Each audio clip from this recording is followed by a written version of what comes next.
got old, you waited too long and you let time go. Place your bets when it all comes down. Fold your cards and you blame the house. Oh, I know, say you want a hero, you don't. Say you wanna save your boy off the ground. Now you wanna blame me when you're falling down. Oh, I know, don't wanna be a hero, oh no. When's it gonna sink in that we're sinking and falling apart? It's love don't last in the dark.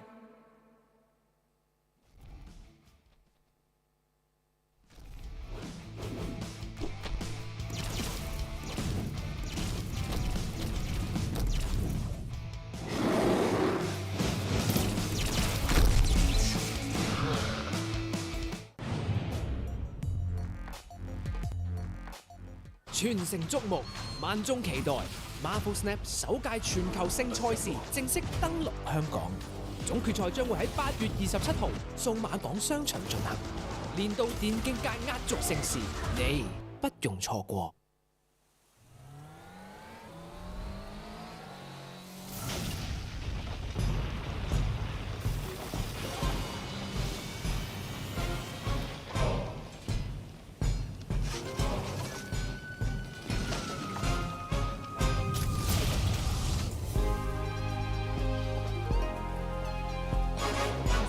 Testing 1, 2, 3.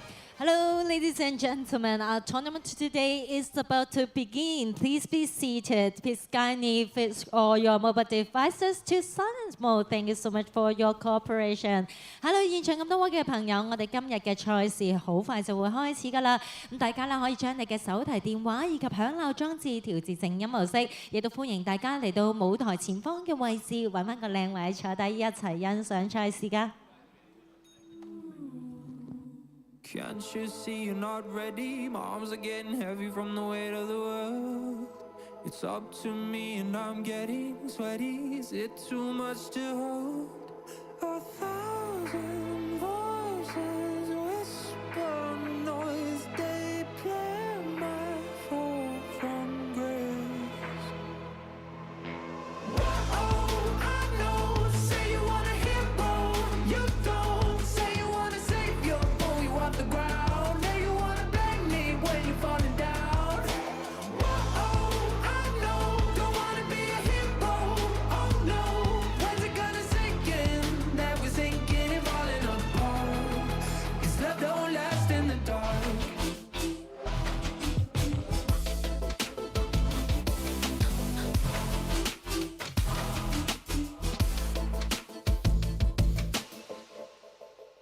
Can't you see you got old? You waited too long and you let time go.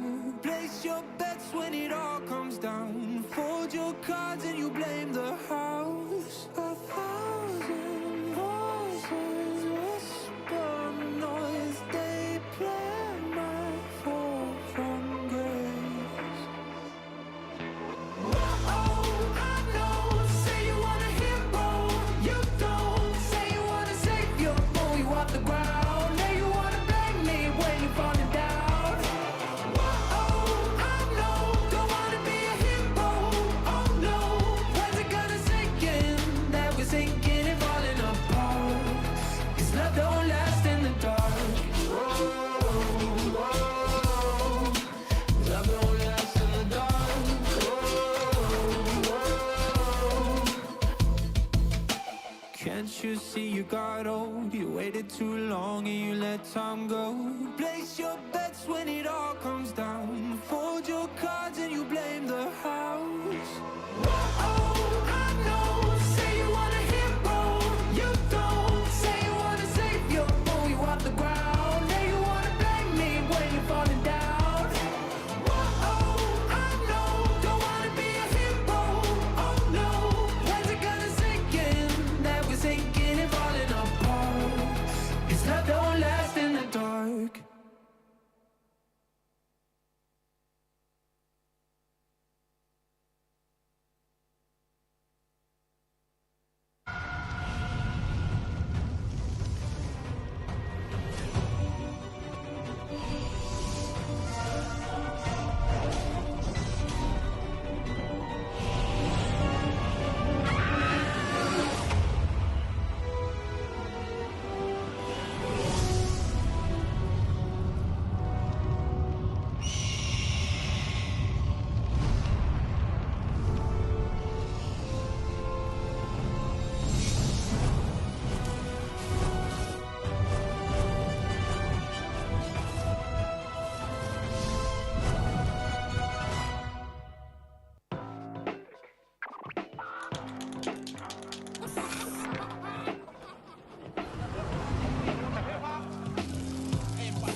gentlemen, a very warm welcome to every one of you to Cyberport, to the ER Marvel Snappers Assemble. Let me introduce myself. I'm Isis, your MC for today's event. It's my great pleasure to be here meeting you all. First of all, thank you so much for joining us physically and also for those joining us virtually via our live broadcast on Facebook, YouTube, and Twitch. Hello， 現場咁多位嘅朋友，歡迎大家嚟到數碼港出席今日 ER Marvel Snappers Assemble。我係今日嘅大會司儀 Isis 李偉璇，大家好。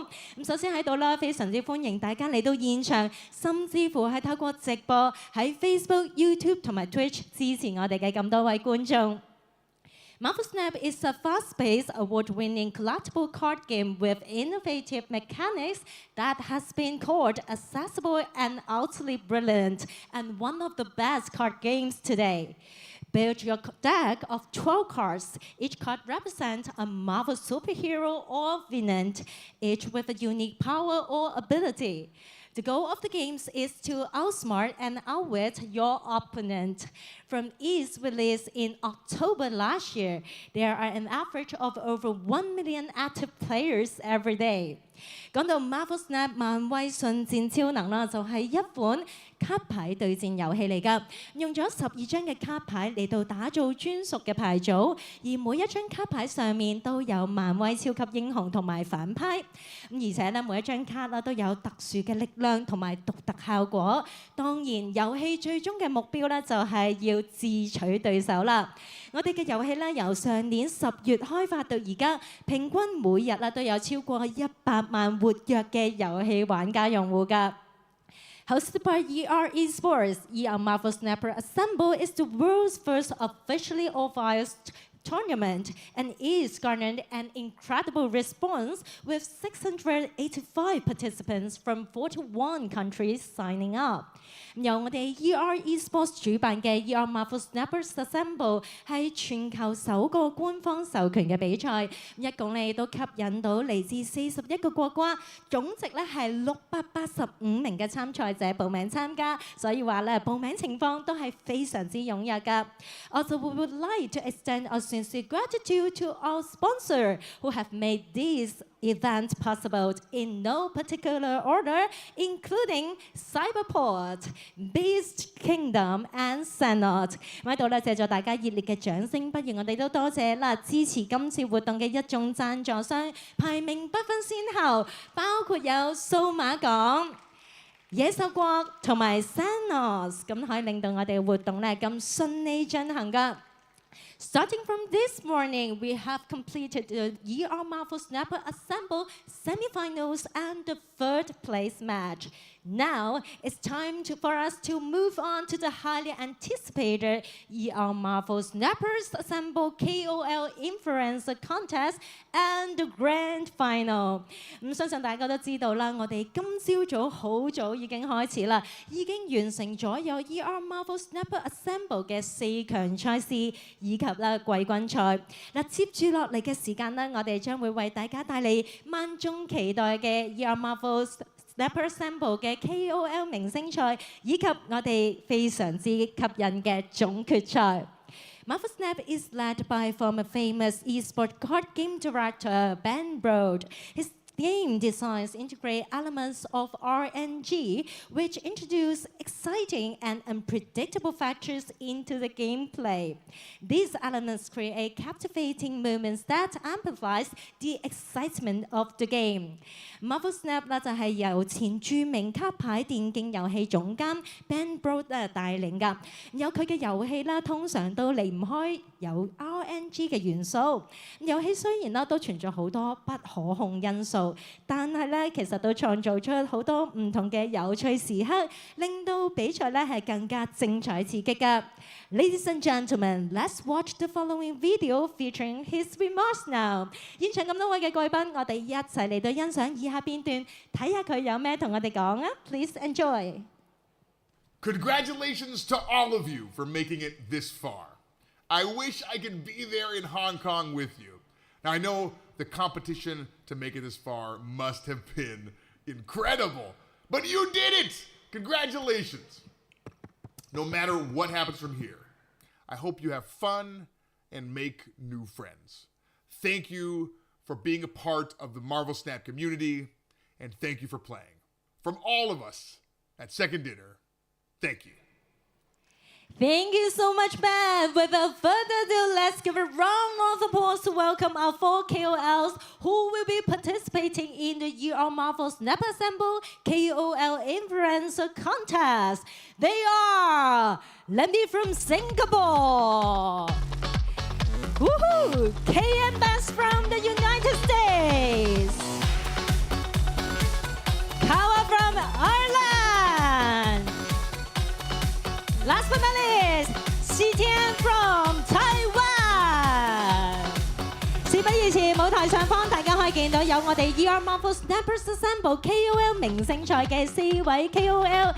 咁同大家由左至右介紹一下啦，分別有嚟自新加坡嘅 Lemby、嚟自美國嘅 KM Best， 以及嚟自愛爾蘭嘅 Kawa， 仲有嚟自台灣嘅喜天啊！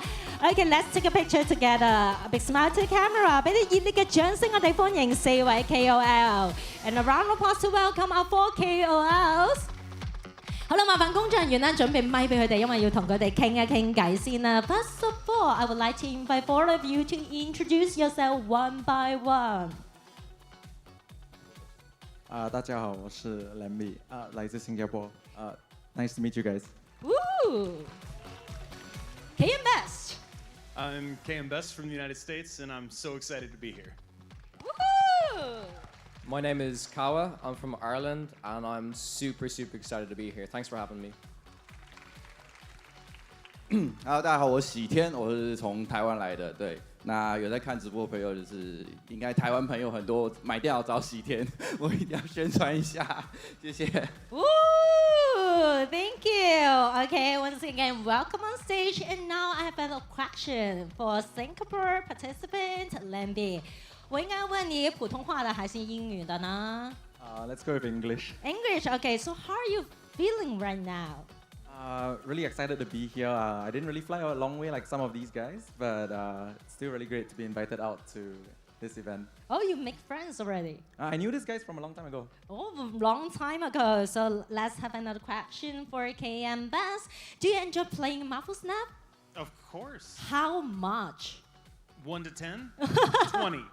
Oh, 20. Okay, out of 10, right? Thank you so much. And the next question I would like to ask Kawa, how long have you been prepared for the match today? About 10 minutes ago. 10 minutes ago. Oh, I see you sitting there for hours. Okay, are you confident? I mean, I'm pretty confident. I think the idea of this is we want to play for fun and showcase what the game can be. So if that's what happens, if we have some crazy moments, that's what's important to me.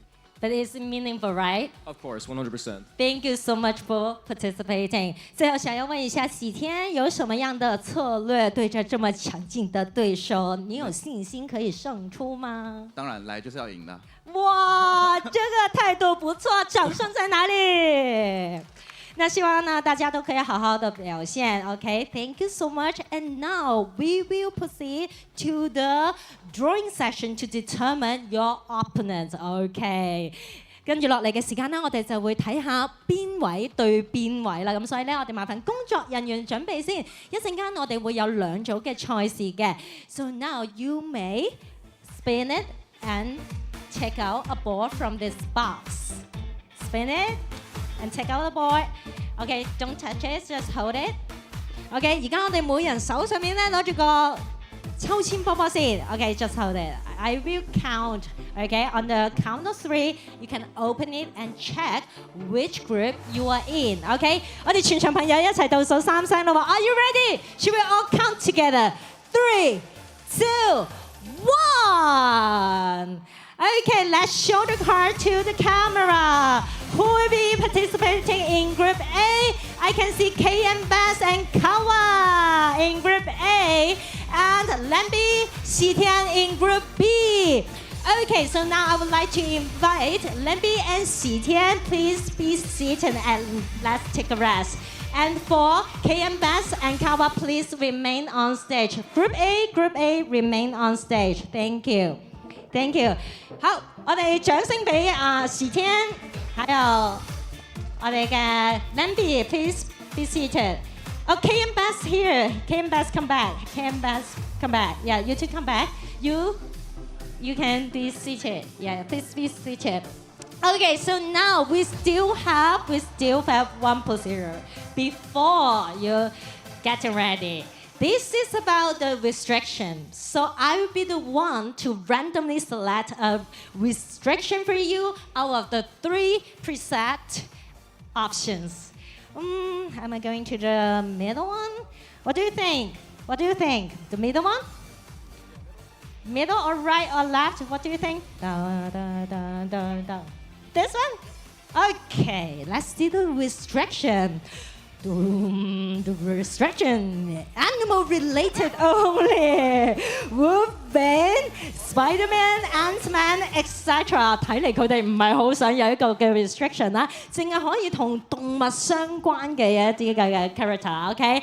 Anyway, you can nail it. Okay. So now you may proceed to your station and get ready. Good luck.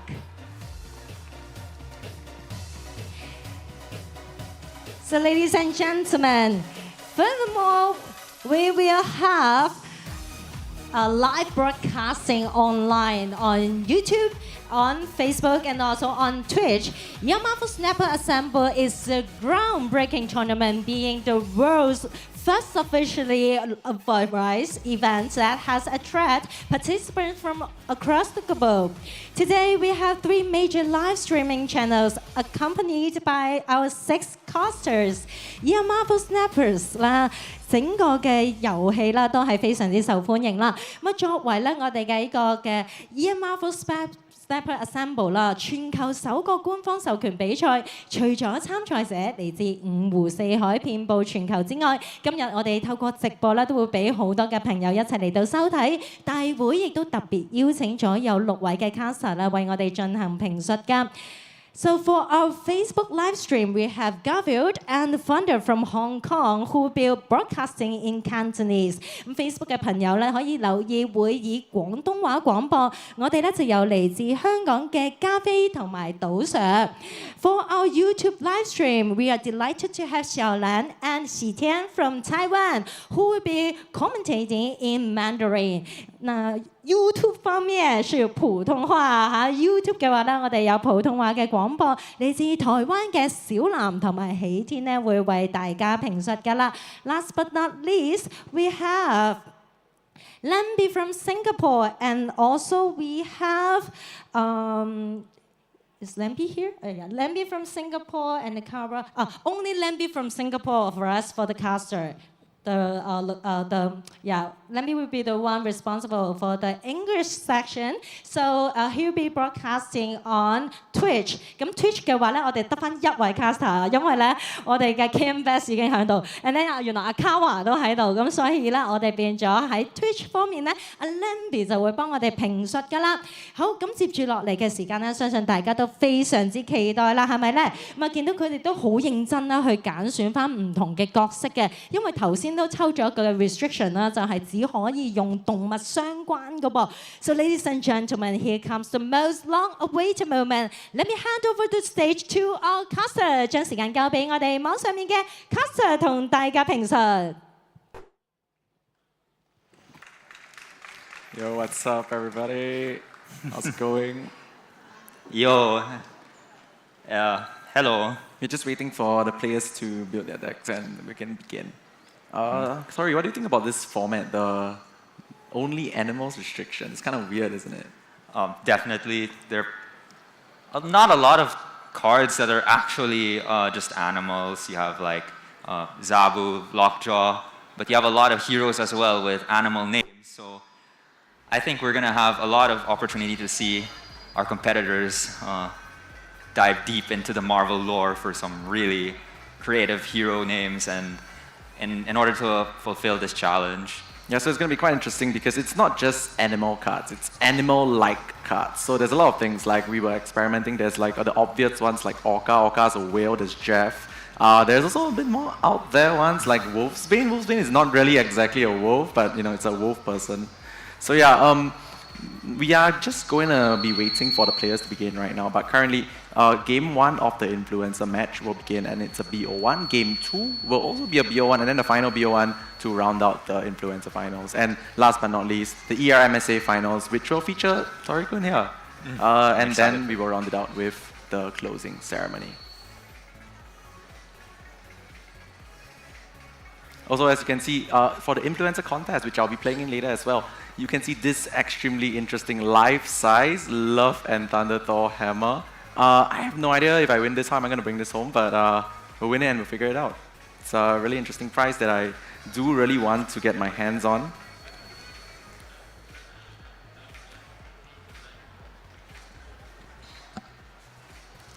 Yeah, so as you can see, animal-related only contest. Wolfsbane is allowed, Spider-Man is allowed. I don't know if Miles Morales is allowed. Like it's technically a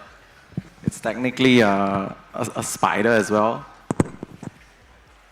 Yeah. So Ant-Man, and etc. All these aren't actually animals, but the thing is, like, as long as it's an animal-related card, you can be using in your deck. So I'm very curious to see how KMBest and Kawa come up with this challenge. Like, how do they deal with this challenge? What do you think they're gonna do? I'm excited to see how they're going to push the boundaries and really test the legality of our of this particular challenge here. Right, so I think without much further ado, we will be getting into the match between Kawa and KMBest very, very soon. I do think that we will be seeing some Orcas and stuff like that. So Kawa, to some of you guys that don't know Kawa, he's been organizing tournaments like for a long time. He organized the event in UK recently that I sort of won. And also KMBest, I mean, those of you that watch YouTube, those of you that watch Twitch, you know KMBest MS, one of the best Marvel Snap players in the world right now, and also my casting partner for later in the finals where you will be playing. Yeah, they're great players, they're great deck builders, great friends even, and I'm excited to see them in action for today. Yeah, so now I think we are just waiting for the players to build their decks and we will begin. Oh, they've already begun. Okay, so as you can see, they are only using animal cards. So I mean, off the bat, Rocket Raccoon, what's that? Monkey, yeah, Monkey and Beast. They've got Beast. I wonder what kind of animal that is in particular. It's a beast of a card. Yeah, it's a beast of a card, that's what it's gotta be. Darkhawk, okay, this is kind of interesting because Darkhawk is not exactly a hawk, but it's like a raptor. So I guess that kind of fits the bill. Black Widow coming out because it's a widow, it's a spider. Rocket Raccoon finding its mark on the target. Mantis pulling a card. We have no idea what it is. Spider-Ham for free. And Black Widow here is preventing Kawa here from drawing, which will boost the power of KMBest's Darkhawk, which is somewhere in the deck. Yeah, so the Widow's Bite technically is a really great draw, rate free acquisition into the Quantum Realm. Snap comes out from Kawa. KMBest retreats because, well, I don't think his hand can support beating the Quantum Realm. The Orca is just a little bit too heavy on the top right now. Kawa taking the first victory with 10 to 9 right now in terms of cubes. Round 2 starting without any delay. Tori, I don't know if you know what's in their decks, but who do you think was actually favored in this? I have no clue. I think both of them have sort of gone in the similar direction of a sort of bounce style, playing cards like Beast, Rocket Raccoon, Black Widow, cards you like to bounce, and Darkhawk is the big payoff here. So really, I think the decks are very similar, and it's going to depend on who draws their biggest cards like Darkhawk. Well, because in this format, there's no Shang-Chi, right? Like, Shang-Chi is one of the cool cards, cool and interesting cards that beats something huge like Orca. There is no Shang-Chi in this tournament, in this format, so Orca will most likely be able to solo a lane. But of course, it's a weird format, and now we got Weird World, so everything gets even weirder. I am struggling to figure out what we are supposed to do here. Probably just play a ton of stats. Yeah, ton of stats. It seems like Kawa has pretty decent stats to be played between their Sentinels. They got Rocket Raccoon and Wolfsbane and the Orca finisher. Whereas KM, he has a few cards that need a few synergies, such as the Hit Monkey. Yeah. None of the enablers for it just yet. Oh, Ghost Spider coming out, pulling the Jeff more or less just for fun. I think what we're going to see here from Kawa is he's just going to load up on Sentinels because he wants to load up and then play Orca on the final turn just to cement his lead. Snap comes out. I believe it's from KM. Yep, it's from Snap KM. comes out from KM Best because of the Dark Hawk. I wonder why that is actually a snap. Maybe because of double Dark Hawk. Yeah, he's got the Dark Hawk from Kawa, and he can go for a big swing with the monkey potentially. Kawa goes for the bounce. Interesting. That means he's not going to be drawing cards. He's going to get a 0 power Hawkeye though, which is going to be a 7 power after the on reveal goes off. He's probably going to presumably play it on turn 5 here to get the on reveal effect again. Yeah, I haven't actually played much Hawkeye since the buff to the card, but like in this interesting format, it's going to be huge. Problem is, we do see, like I mentioned, KM Best has double Dark Hawk. Double Dark Hawk is going to be really, really huge in this format because it's just a bunch of raw stats that you can't really interact with, right? No Enchantress, no... well, there's no way to add rocks to your deck as well, but like it's just generally quite big at like currently 410. Kao is going to try to look into getting 2 lanes secured so he can swing one of the Dark Hawk lanes with his Orca. Yeah, I think what Kawa wants to do is really just to load up on 2 lanes right now, on one of the lanes, and then finish off the last lane with the Dark Hawk, with the Orca. And Wolfsbane should be quite huge here. Oh, it's absurdly big. It's going to be another 7 power alongside presumably 7 power from the Hawkeye, so that should take the middle. So the funny thing is that I kind of did build some of these decks and ideas with, oh, the Orca gets hits for 6-11 pig. It's no longer going to be a 6-16 no matter what Kawatek does, but it's still going to be a 6-11 on the left. So at the end of the day, it's really whether KM Best has his own like unpicked Orca to contest the left. Or we could just contest right by playing a pig on the right. It's kind of interesting right now. Now this is the best animal. Oh yeah, man, this is the best animal indeed. So it's just going to play pig right and say that, all right, KM, you can't play Orca mid because, well, it's not going to get buffed. And if you play left, you just lose. And I'm not seeing how KM can get over. He's going balls to the walls monkey here. 13 power mid, so...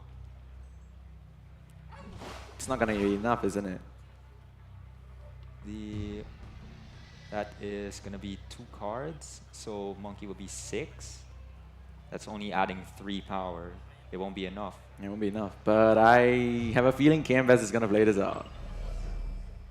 Kawa's just thinking whether his pick is going in the right place right now. I mean, we can all see that the play is the pick. Just that where is the pick going?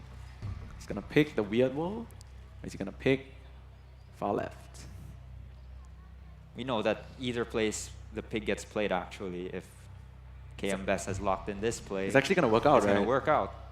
Oh, decides to diversify, not going to play the pig, decides that, alright, Sentinels are better than pigs, but this play... Oh, KM retreats.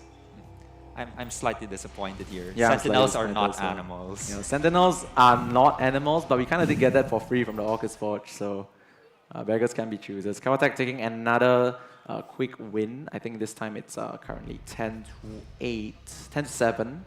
Players are taking their times when I want to play. And now you see the Falcon, another.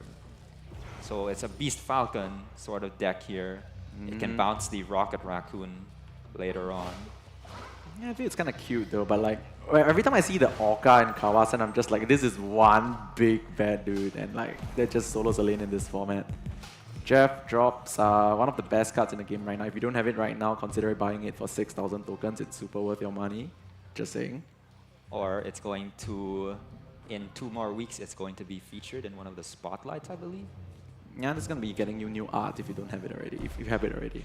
Hip. Snap comes out from, I believe it's Kawa.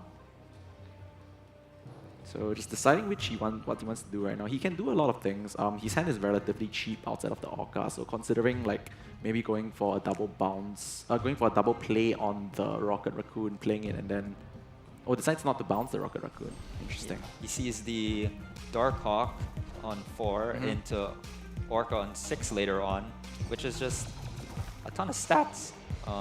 You don't need to worry about bouncing your other cards, I suppose. Yeah, KM Best going for the bounce on the Black Widow, but, well, at least this way he gets to draw a card, right? So he might be able to draw his Monkey, might be able to draw his, I believe, Dark Hawk to swing the game on the final turn.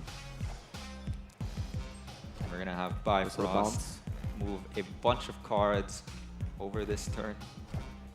Oh, Or not. Both sides play beasts, actually. Both sides play beasts, so both hands are loaded. The funny thing is that I think only one of them is playing the monkey. I might be wrong. I'm gonna wait to see if one of them draws it.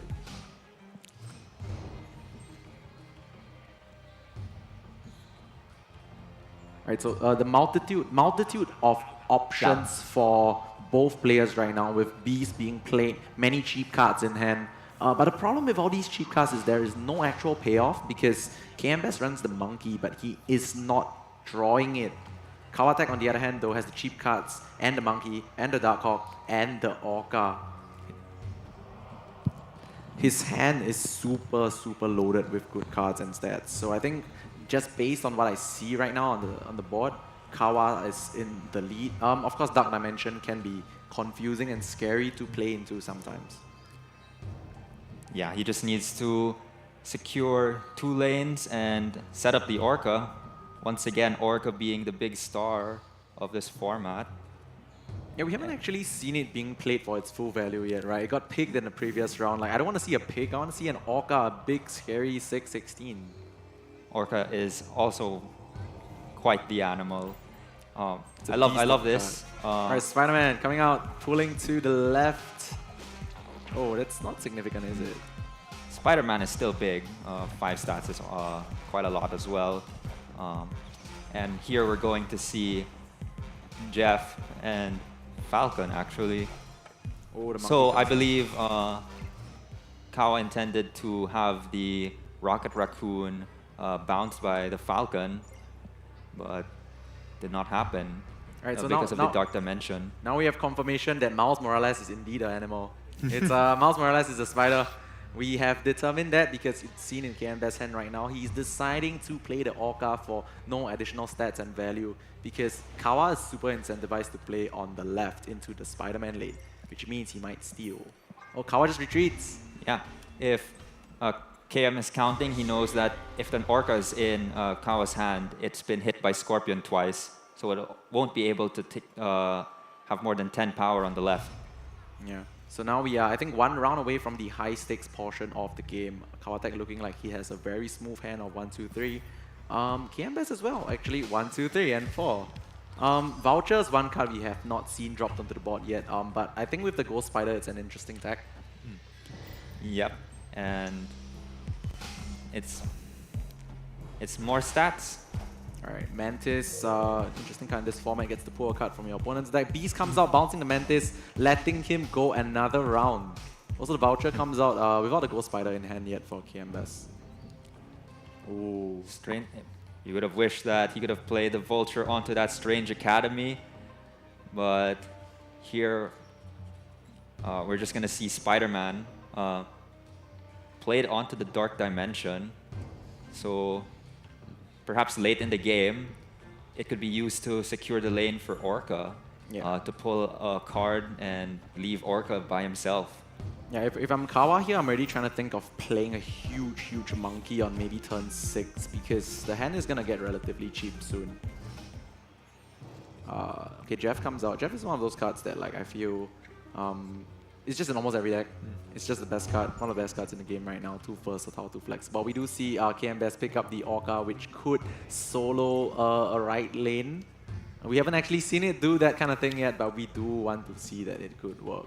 16. I want to see the 16 power. The funny thing is, even in not this limited format, in like the normal like game of Marvel Snap, 16 power on a single card is actually really huge. Orca is absolutely underrated. There's so many spots where he's just the card that you want, but it's not getting played. Yeah, it's actually not getting played. Wait, is this turn 6? It's turn... It's turn 5. It's turn 5, yeah. It's turn 5, so I don't think the Orca can be played yet. But Snap comes up from KMBest, probably because he has a lot of stats and he's going to solo the Orca on the right thereafter.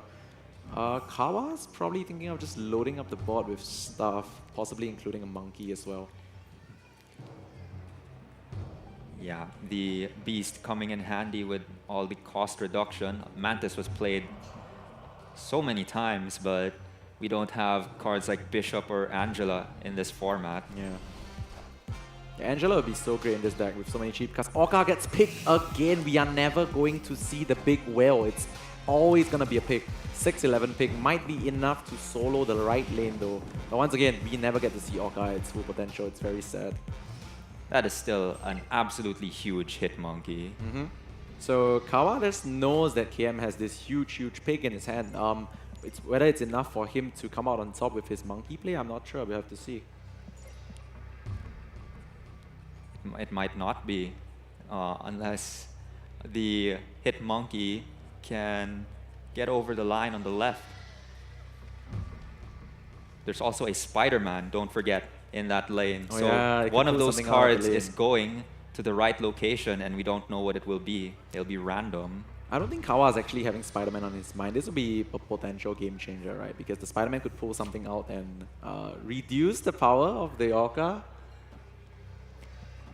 We'll see. But KM is electing to place the pig in the middle. Yes, the Orca pig in the middle. So dodging Spider-Man, whether he knows he's dodging it or not.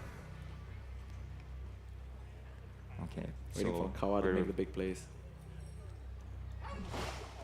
Ooh, this play This might not get over the line. Yeah, this is interesting because there is nothing actually being played on the right for KM. He's opting to completely give up the right lane. And Kawa just decides to retreat, to just play it safe. And they're playing it so safe. I want to see some big cube swings. Yeah, so I think now we are heading into the high stakes round. For high stakes rounds, what's going to happen is that the cubes actually just start increasing in terms of weight. Like the minimum that you lose is 2, and there's a good chance that someone snaps and you play for 4 at minimum. So the games are going to go really quickly from now on. Opening hand is insane. Oh, TVA pops. I was just about to say that opening hand is insane because both sides have Hawkeye. But with the TVA, this game is going to end on 4. I wonder if KM Best is going to snap here with the Ghost Spider and the Miles Morales. That's just a ton of potential value here. Yeah, do note that I don't think KM Best can play both of the Vulture and Miles Morales onto the field before the game ends on turn 4. So he'll have to choose one. Kawa's a bit upset that he's pigging an Orca again. Maybe intends to pick something more useful that could be played on turn 4, but there was actually the Orca in the hand blocking something like that. So KMBS has a huge swing right now because he can go for the Vulture, and we do see that the Ghost Spider is in the hand, which should make the lane that the Vulture bounces into nigh unbeatable. So it seems he's elected to play Vulture over the and use the Ghost Spiders on reveal on that instead of a smaller card to proc the Miles Morales. And I guess he'll finish it off with a Beast later. That's just quite a lot of power. Falcon just being played out for stats because there is no time to bounce cards. This is gonna be over next turn. Falcon comes out and Kawa has seen a Ghost Spider, so he knows he has to be worried. So is it actually a Ghost Spider middle or Ghost Spider right? It's really gonna depend what's his read. This is gonna be a huge pot of cubes at stake here. Kawa is risking all 6 of his cubes in the high stakes. If he is to decide and play on here, he knows that KM Best has been playing Ghost Spider, and now it's just about picking his battles and deciding where best to place things. Yeah, he's going all in right now for, I believe, almost all the marbles, all the cubes. The middle lane is never going to be won by Kawa because the huge Vulture is going mid. KM covering all his bases here. Oh, alright, so we see right now Jeff being played, Flip, Mantis, insignificant, Rocket Raccoon coming out, gaining some stats. But we do see the Ghost Spider pulling the Vulture to the middle, winning the mid instantaneously, but the Beast comes out. Not enough for KM Best. Covering all 4 lanes, dropping down 6 cubes. Kawa taking a huge swing in the first round of the high stakes, going up with a commanding lead right now. Just a very narrow victory for Kawa there, who won the left location by 1 point. Indeed. And now KM has to win. Probably hitting himself in the head right now, thinking, why did I play my last card there into the Hawkeye lane? But it's not impossible with all games in Marvel Snap. Comeback stories are real. The Comeback King is definitely possible. The Comeback King story is definitely possible for KMS, we shall see.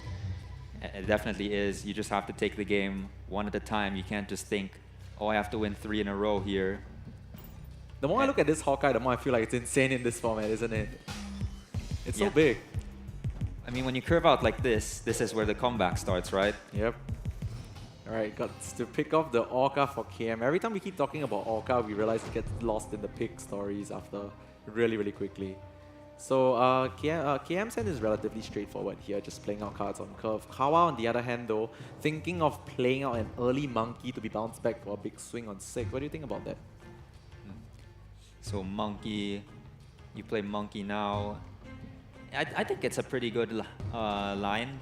Your hand doesn't really allow you to do anything else. But you're gonna hope to draw one of your 1-cost cards next. That's true.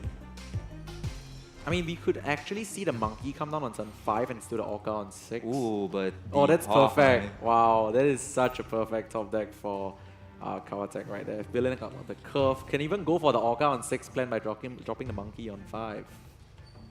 That's just a lot of stats now. Monkey is going to be played with at least 3 cards. It'll be a what a hits up Spider-Man. At least it doesn't hit the monkey, so it still goes back to hand. Spider-Man is the best animal. Truly. It's truly the best. So the funny thing is, I think with the amount of like stats in Kawa's hand, this just reminds me of old school bounce deck, right? It's definitely pretty awesome that the format somehow allowed for a fairly well put together complete deck to emerge. You would think that it would be the animals restrictions would result in a complete hodgepodge of cards, and it sort of is, but they have a consistent theme here.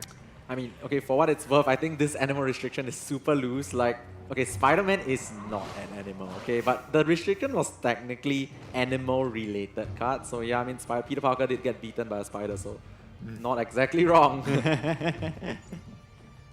Alright, so we do see Kawa load up. I think he's considering loading up either the Wolfsbane or the monkey here, locking in his play, I believe, because maybe or not locking his play yet. Thinking of playing the monkey so he can go Orca next turn. Oh, this is smart.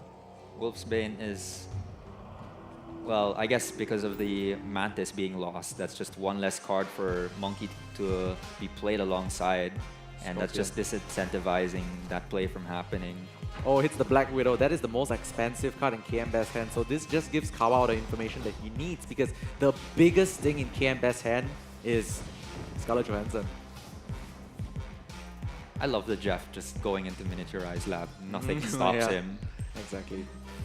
So it's kind of interesting because now if you play in the middle, the Hawkeye still gets the buff, right, I believe? Yeah, it means that the Hawkeye would get another additional +3, which is also not enough to take the left location. It's really too small. So now, we know that the Black Widow is the most expensive card left in KM Best's hand before the draw happened. Before the draw, of course, right? So now, Kawa's gonna have to decide on how he splits his power here. I don't think Kawa ever plays around top deck Orca or like something big, right? At this point, No, the Orca was drawn by Mantis. I was drawn by Mantis, right? So I don't think Kawa plays around anything. He just goes balls to the wall, spam all his cards and hope he gets there, because he knows he's never getting into the left, so he kind of needs to play cards everywhere.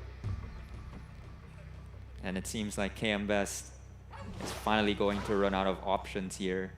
And I mean, it's either that or a pick, so...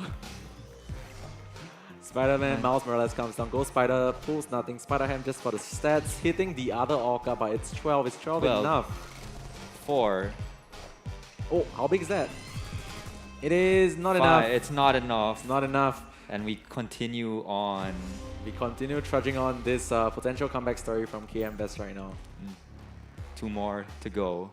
I at least want to see this go down to the final cubes for both players, and then we will hopefully get our eventual winner. Mantis getting discarded, Ghost Spider getting discarded. Both 1-cost cards getting discarded. But Kawatek has the best 1-cost in the decks, the Hawkeye. And he has the Falcon and the Beast to bounce it later. Just in case you don't know, the on-reveal effect is going to proc before Falcon scoops up the Hawkeye, so he's going to enter back the hand as a 1-cost 4 power minion. Beast gets hammed. Also, I'll be completely honest, I did not actually know that interaction. How many of you guys actually play Hawkeye?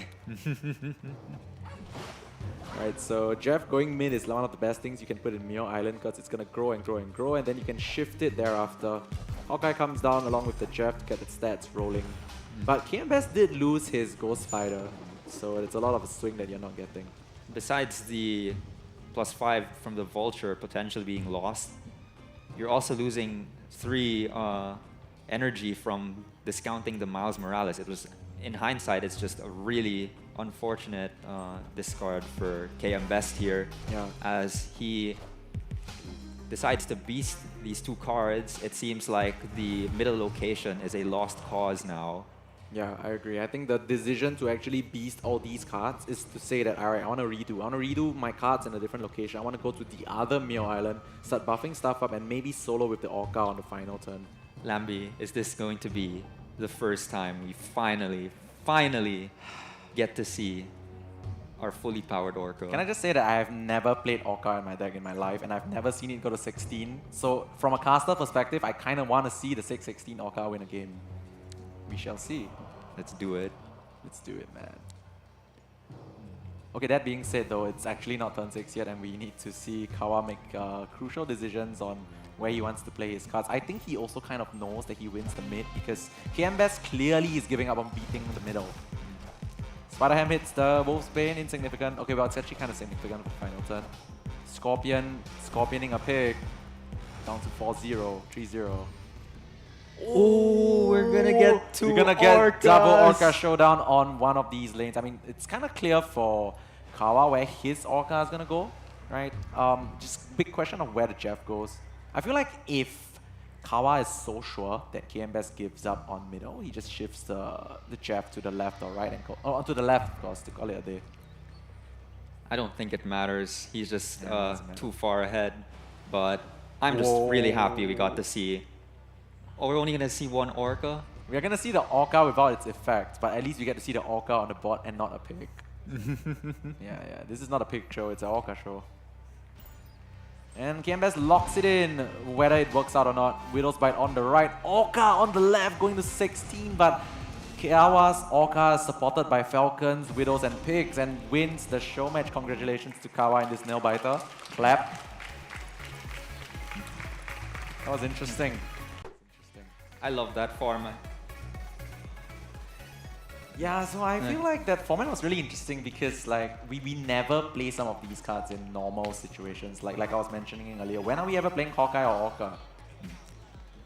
That's the power of the restrictions. When you remove cards like Shang-Chi, you remove all of the big cards, Thanos, for example. It just pushes people to truly be creative and dig deep. I think that's honestly what makes Marvel Snap such a really great deck building game. Yeah, I'm not gonna lie, when you mentioned Thanos, I was really gonna try and fit Thanos in one of my decks for this show match later, but I couldn't because yeah, we just couldn't. I really love Thanos though. But anyway, so yeah, some of these cards really never see play, and I feel like this show match is really good to help some players get to know some of these cards that they might have some potential but just not played enough. So yeah, that was a really interesting match. Really close one as well. A huge 6-cuber going to Kawa on the TVA game, closing it out more or less near the end. I think, given a choice, I would also want to be playing this animal matchup, because as much as I was a bit afraid of playing it because it was so up in the air what exactly is an animal, but like then again, after I saw what just happened, I do think that it's gonna be quite interesting. Yeah. All right. Okay, so we're going to take a break, and we're gonna head back to our main MC to introduce our second influencer show match. Yes, which will feature me. So see you guys on the stage very, very soon. Thank you so much, our two talented casters. So here we have Kawa. Congratulations, you have made it to the final. So how are you feeling right now? Yeah, that match was a lot more interesting than I thought. We played very similar decks, and I got lucky in the end. I top decked Orca. I think that's what kind of helped me win the game.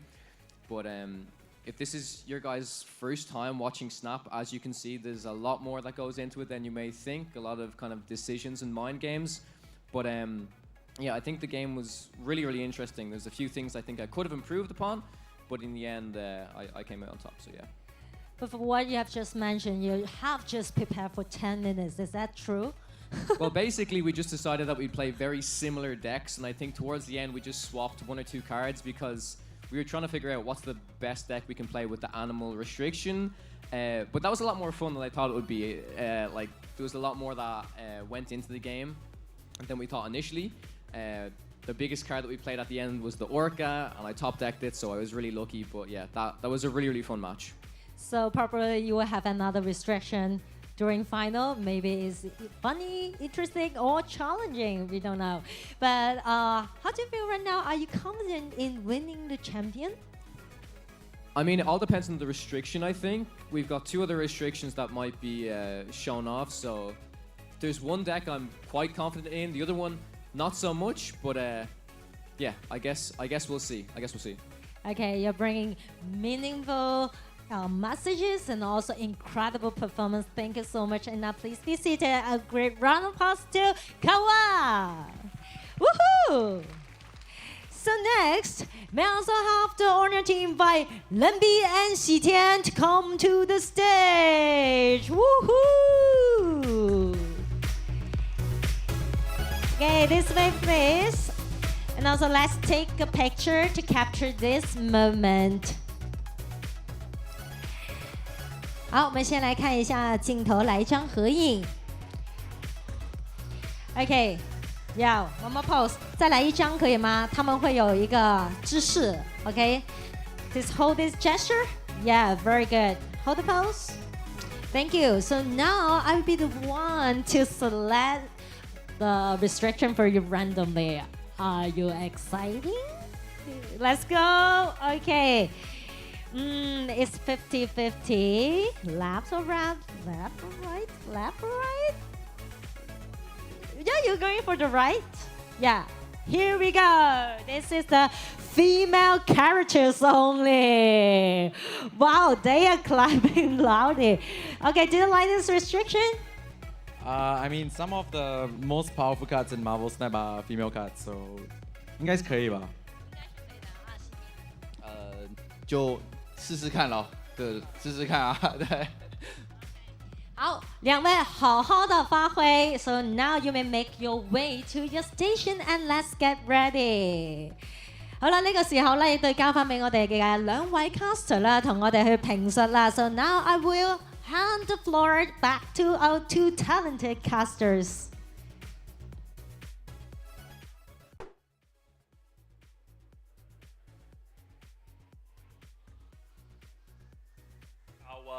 I am overjoyed to be here casting in this tournament. So let's jump into what is undoubtedly an incredibly anticipated match. Who do you have here? Who are you looking for? I'm really interested to see what type of lineup they're going to bring because the females only category, when I was looking at the decks, there's only a few kind of like super big cards, super heavy female cards, notably like She-Hulk and stuff like that. Spider-Woman. Yeah, Spider-Woman, exactly. So I'm really curious to see if many like big cards are actually played. I think it's going to rely more so on the smaller cards. When I built my deck for this restriction, I went down the She-Hulk route with the Moon Girl, similar to what we saw Tori play. So yeah, super excited to see what decks they're going to bring.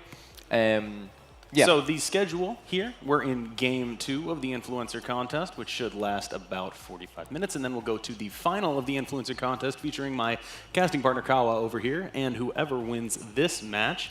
And then the finals of the entire tournament, the Marvel Snappers Assemble tournament, will be completed in a best of 3 with 2 of the best players in the game at this point, Torikun and Jake Doan, that I am very impressed with so far. Yeah, I cannot wait to watch that match. They've had to win like 8 games in a row, go 8-0 throughout the whole qualification process.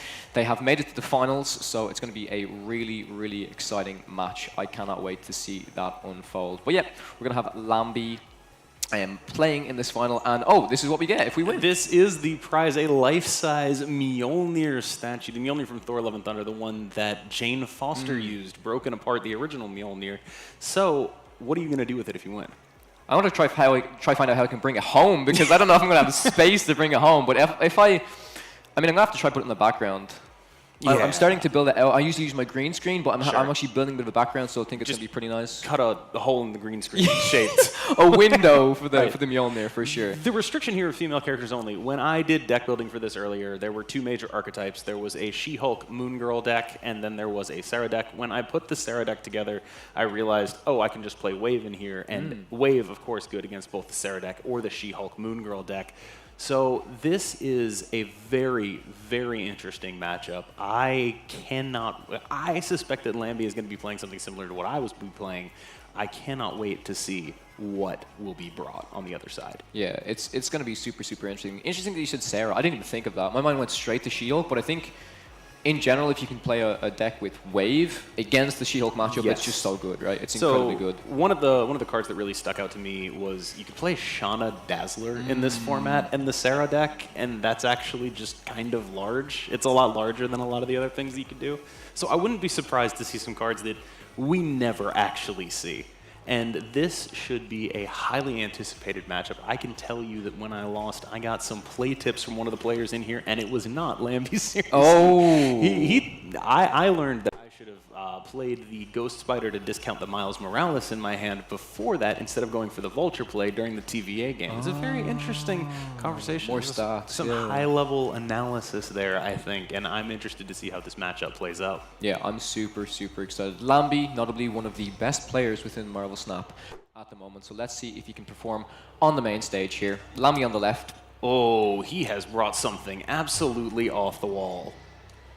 Oh, this looks very similar to my deck that I brought. On Lambie's side, you've got the Jessica Jones, the Shuri, Valkyrie, one of my favorite cards within Marvel Snap. On the other side here, we have Angela, a Jean Grey deck. Very interesting. The Kitty Pryde draw is critical here for that Jean Grey, because Kitty Pryde can be played multiple times over the course of a match. Jean Grey restricting where you can play, but only the first card. So Lambie can play off curve. He can play Kitty Pryde into the Jean Grey lane and then another card. The She-Hulk coming in here. Lambie's deck is very odd. Yeah, it's very reminiscent of my deck. I think the cool things you can do is, obviously do the Shuri pass She-Hulk.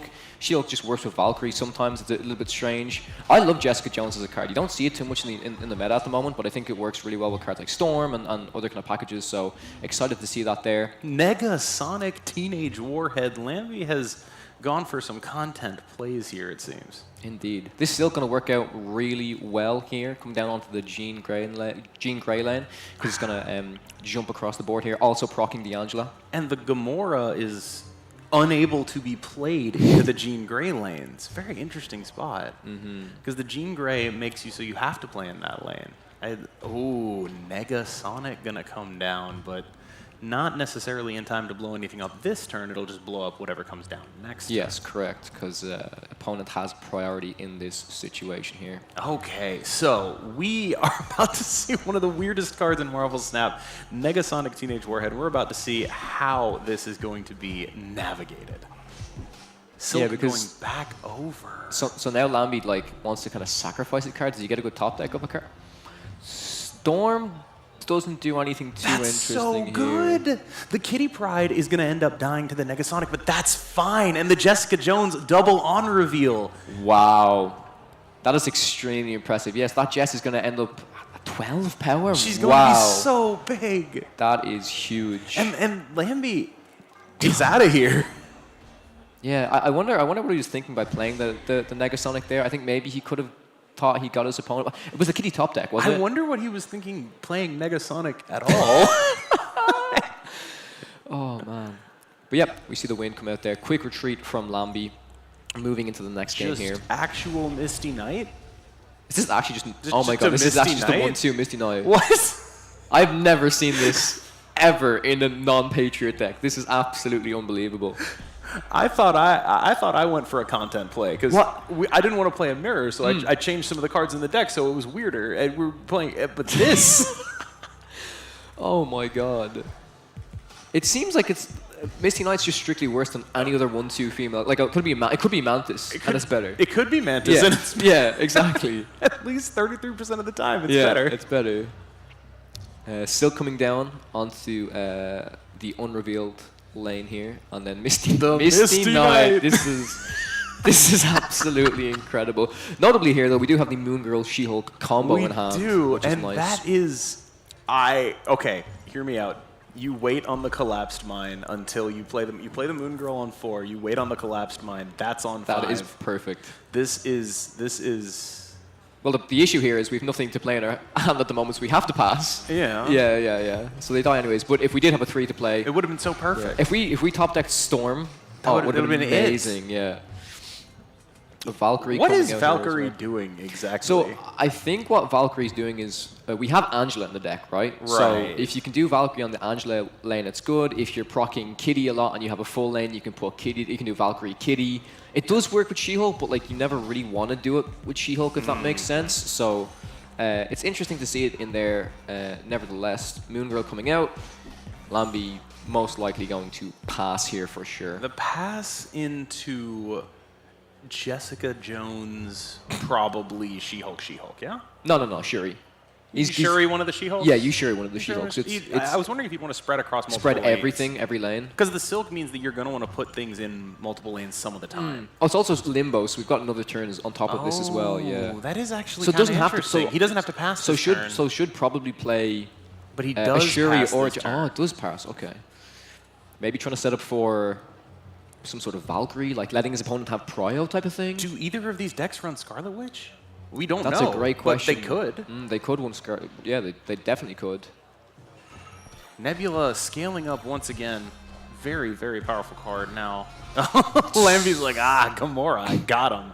America Chavez is a card that probably should have been in almost all of these Oh my god, how did we forget? I'm what do you mean top card. Oh, did you have it in your deck? Oh, you did? Oh, okay. I forgot it then. Never mind. Okay. So we could see Rescue. I mean, this is just a lot of points. Rescue's also a card I did not consider, and it's a very, very good card. Rescue's really good in a format with no Shang-Chi. Yeah, really, really good. Yeah. What I'm interested in, though, is Lambi going to play the She-Hulk now? Because there's a Valkyrie in hand. And that Valkyrie could... he has to play the She-Hulks now, which means... Wow. I think we should play one Jess now, because if we're not playing Jess now, she's never getting the benefit, right? She's never getting the proc. It's like next turn. So what's happening here, though, is almost certainly that Shuri and She-Hulk is going to get Valkyrie next turn. Oh, yes, that is true. Because Lambi has not seen the Valkyrie. He hasn't seen the Valkyrie. No, he hasn't seen it yet. Wait, where's the Silk going?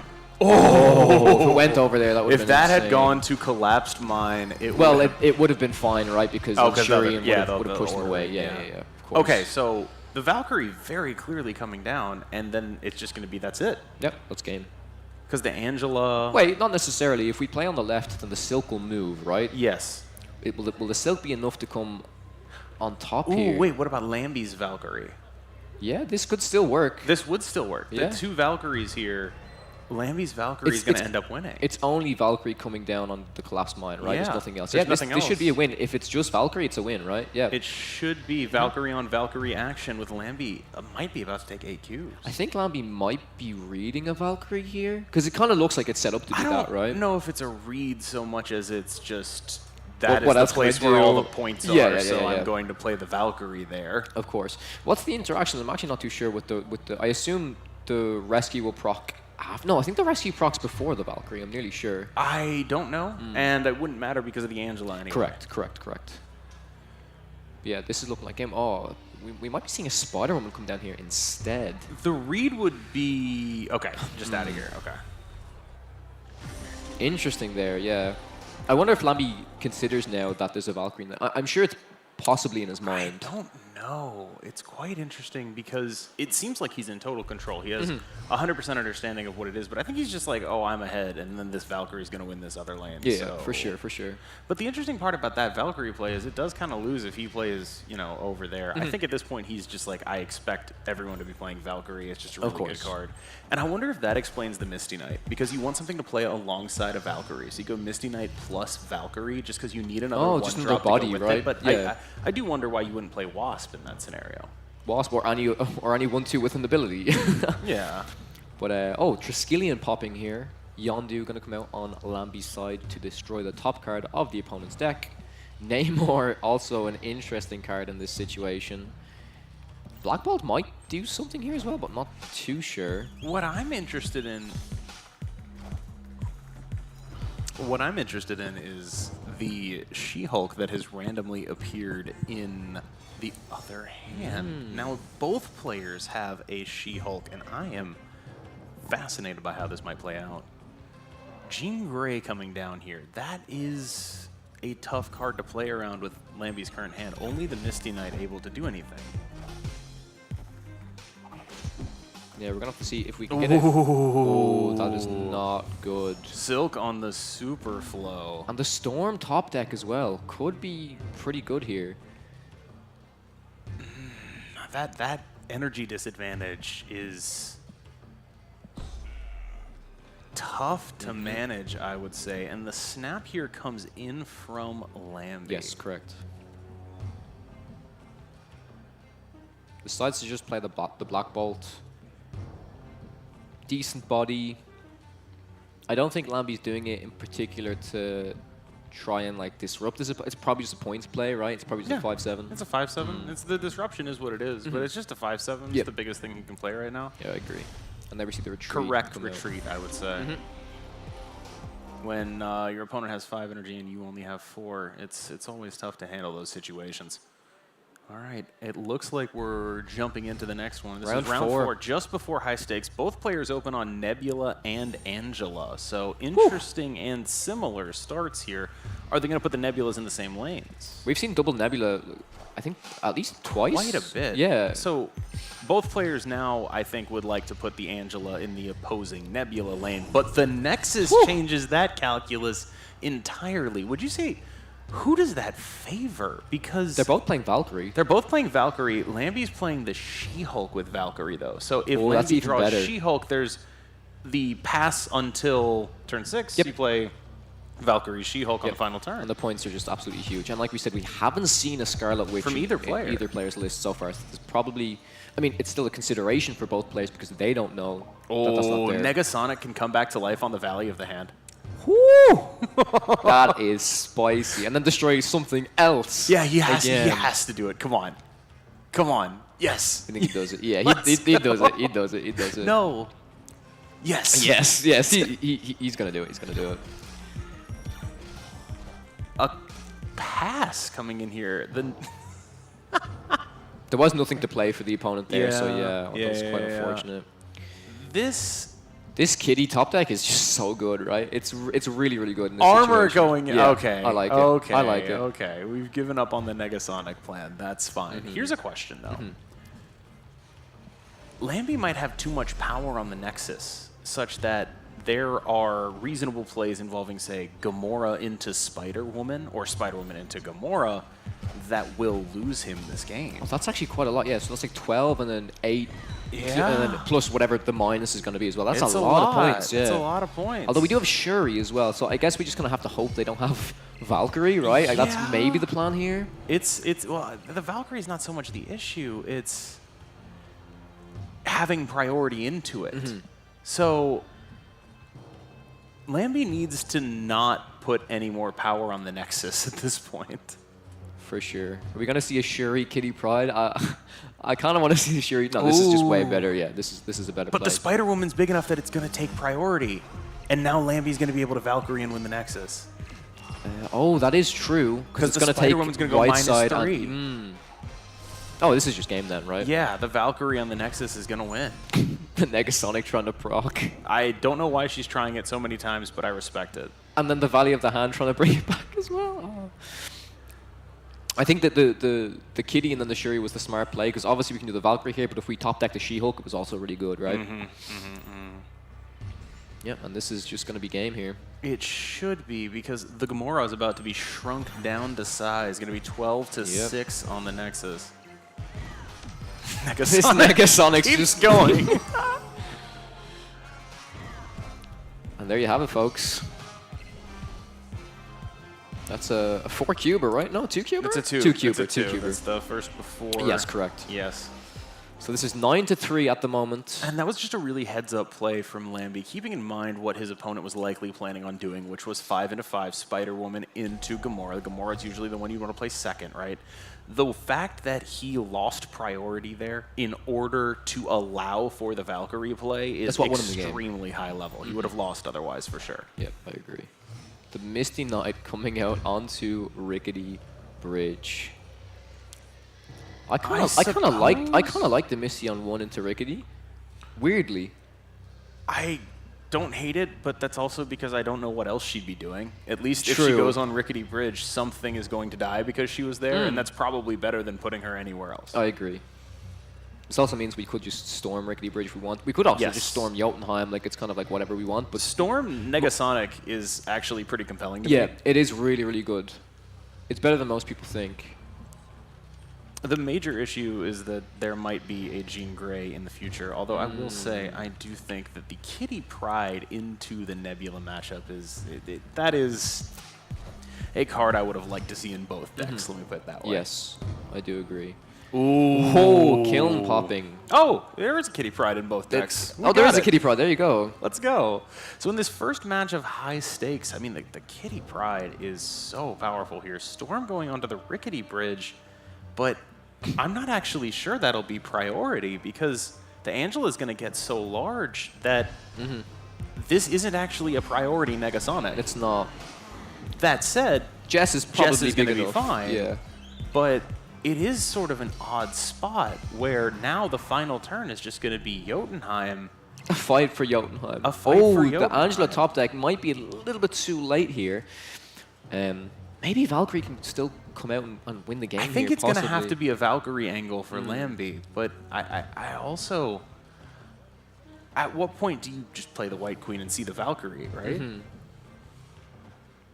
Oh, I kind of like the Kitty and Negasonic better than the Jess here. It's still 5. I highly doubt on 4 they're going to be able to get over that. And you're also just getting a Kitty proc, right? Which is nice. Yeah, I think I would have favored that play, but I think the Valkyrie is just such a huge, huge insurmountable problem. Because Valkyrie is like everything that is trying to be accomplished here. Gamora, Rescue, it all gets invalidated by... Actually, Spider-Woman doesn't. That's an interesting one because it still does its stuff, right? But this is game right here. I think what I was going to say is we needed another body to top deck with the Valkyrie play, but now we just have it, right? This just has to be game. I believe this is going to be it. I don't think we even... Yeah, I think Lambie misordered a little bit. I think... Oh, okay. Yeah. I wouldn't even play the Angela first. I would leave the Angela till... It wouldn't matter. It wouldn't matter either way, right? Yeah. Well, I guess it might matter because if somehow we take Prio here, then it would matter. If we somehow take Prio here, we have Negasonic, though. Oh, okay, true.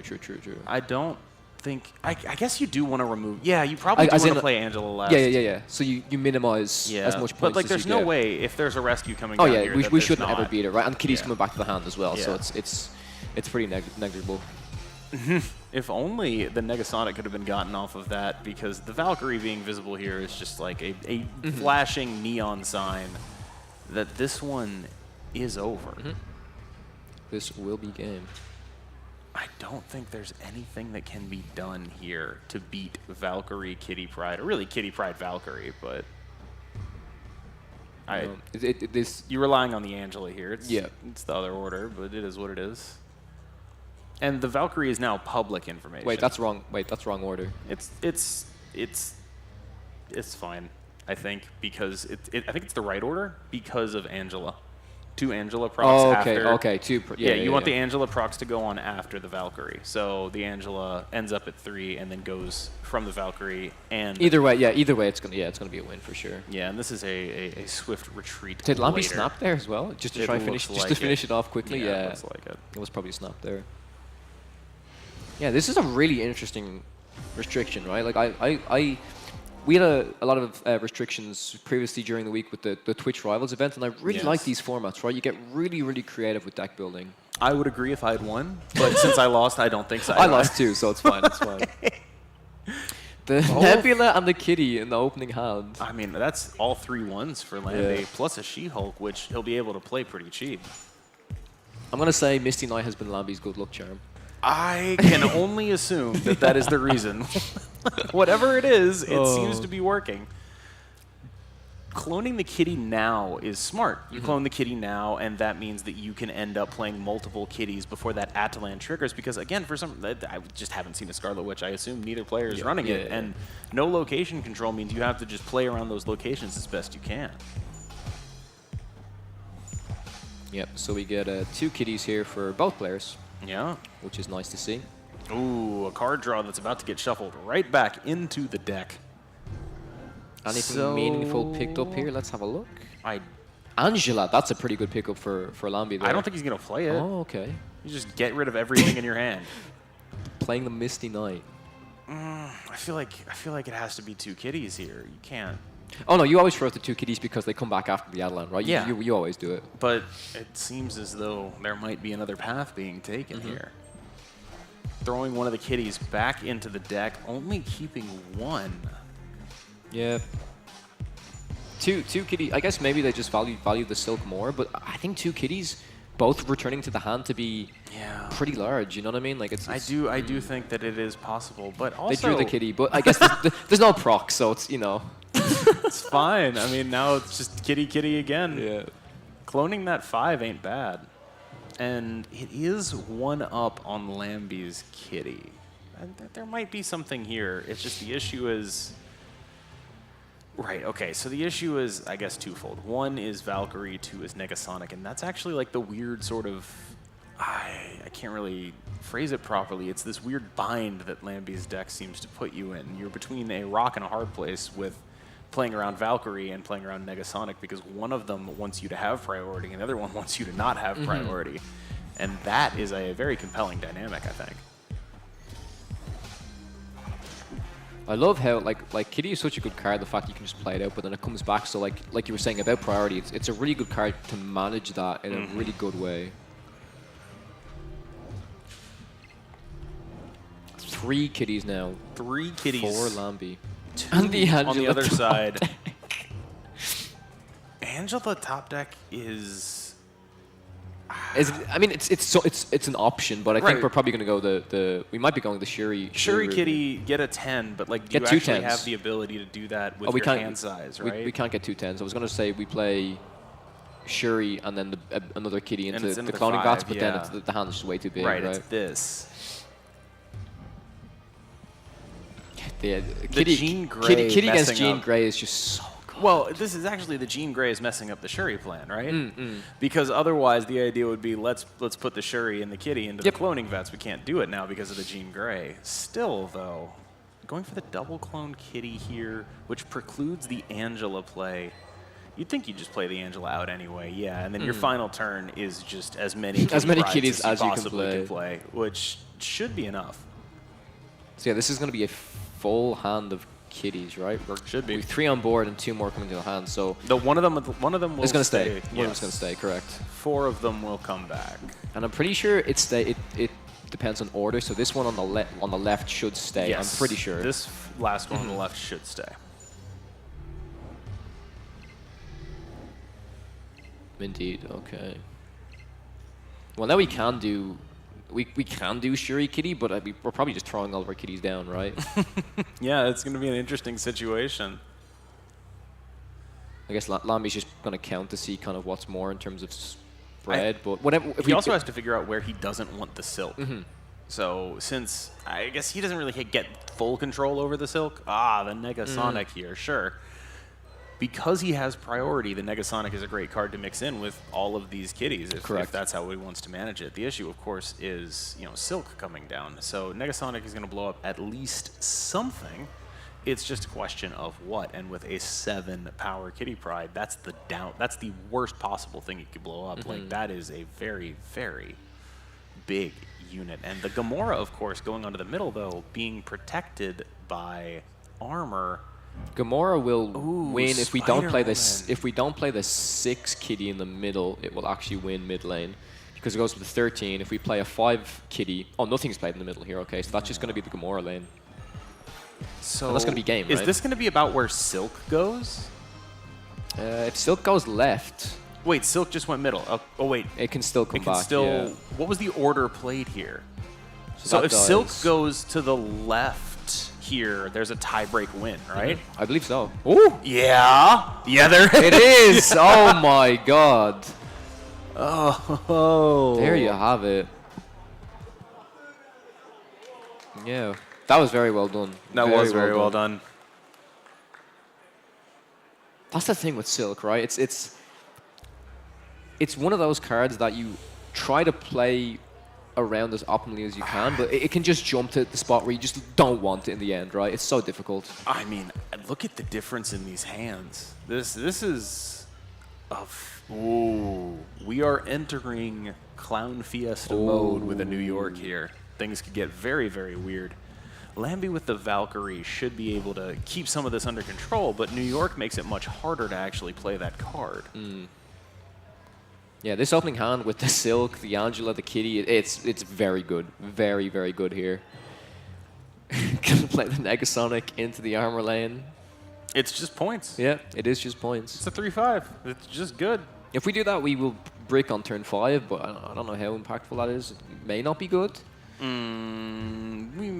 Yeah, Lambie might end up bricked here. On the other side, I mean, we're just doing everything we want. There's Angela Kitty into Jean Grey Kitty into, well, the turn 5 is a little bit awkward there, but still. Rescue comes down. The Grand Central's interesting here. Oh, if we saw Shuri come down and then the Jean Grey comes down that you can't play into the Shuri, that would be pretty unfortunate for Lambie. That would be extremely unfortunate if he... It might happen. Oh, it's happening. It's happening. Is it? No Shuri. It might be happening. I'm waiting to hear the sound of end turn clicks. Yeah. I think it did it. Wait. You clicked it. It happened. It happened. Oh, no. Oh, my word. Jean Grey turning off the Shuri entirely. We might see Valkyrie get pulled onto the central lane here as well. Oh, we did get a She-Hulk, but how much does that help us? It helps a lot when you can actually just pass this turn and not worry about it. Like, that's actually an efficient use of energy here as opposed to like playing a rescue for 5 instead of 4. It does help that. I don't know how much else it helps. Let's see what the Grand Central pulls. It's the She-Hulk. Oh, that's a little bit rough. Against the Jess, and this Jess is going to just proc next turn, unless they play something into it. The Silk can easily go over to that lane as well, and here we go. But so Jessica Jones, the way she works, she won't proc. If you move her, she'll still proc only if you play in a Grand Central. Correct, yes. So if nothing is played into Grand Central, Jessica Jones can stay there. But what I'm interested in is what happens, what happens if you move the rescue to New York here? It's the same thing. You have to play into the Dream Dimension. But they are playing into the Dream Dimension. So here's the other weird bit. Negasonic does not have priority. So this, this is a really interesting spot, and I'm generally compelled by what's happening here. I liked what Lambie was doing with the New York. Originally, he was moving the armor and the Misty to be on 14 in total with the She-Hulk and the Negasonic, which gets over the procced Jessica Jones up to 12. Yeah, but is it enough to win mid? Is the question. I'm not seeing how. I mean, this is just a massive overload of power on the mid lane. Yeah, this it's Gamora. just hard to deal with. Gamora's enormous. Jessica Jones is going to get her proc. We could actually make this though if we. Oh, no, it's because the She-Hulk's moved as well. Yeah, I don't know. Not, I think this is. Because the silk, especially, like where the silk goes, may matter too. I think this Gamora is going to be too big. Now, was it enough on mid? I still don't think it was. Did catch. Oh, did catch the. It. It wasn't but enough. It wouldn't anyways. have mattered regardless. Yeah. Very well played. Very, very well played. Yeah, that was a really rough hand there for Lambi, unfortunately. Yeah, just one of those games where, oof, you just start to feel it. Again, a rough one. This Misty Knight always Nebula in the mini lab. That's often game. Often. That's very strong. I think we may have cursed Lambi talking about this Misty Knight because it's always in this opening hand. It's Quicksilver. It's Quicksilver. Oh man. Sakar, and the pulls here are mostly not advantageous for Lambi. On the other hand, I mean, pulling a Moon Girl would be kind of cool with a hand like this. Moon Girl's probably the best outcome here. Yeah. Lambi, unfortunately, probably has to just give up that left lane. I don't think there's too much point playing into it.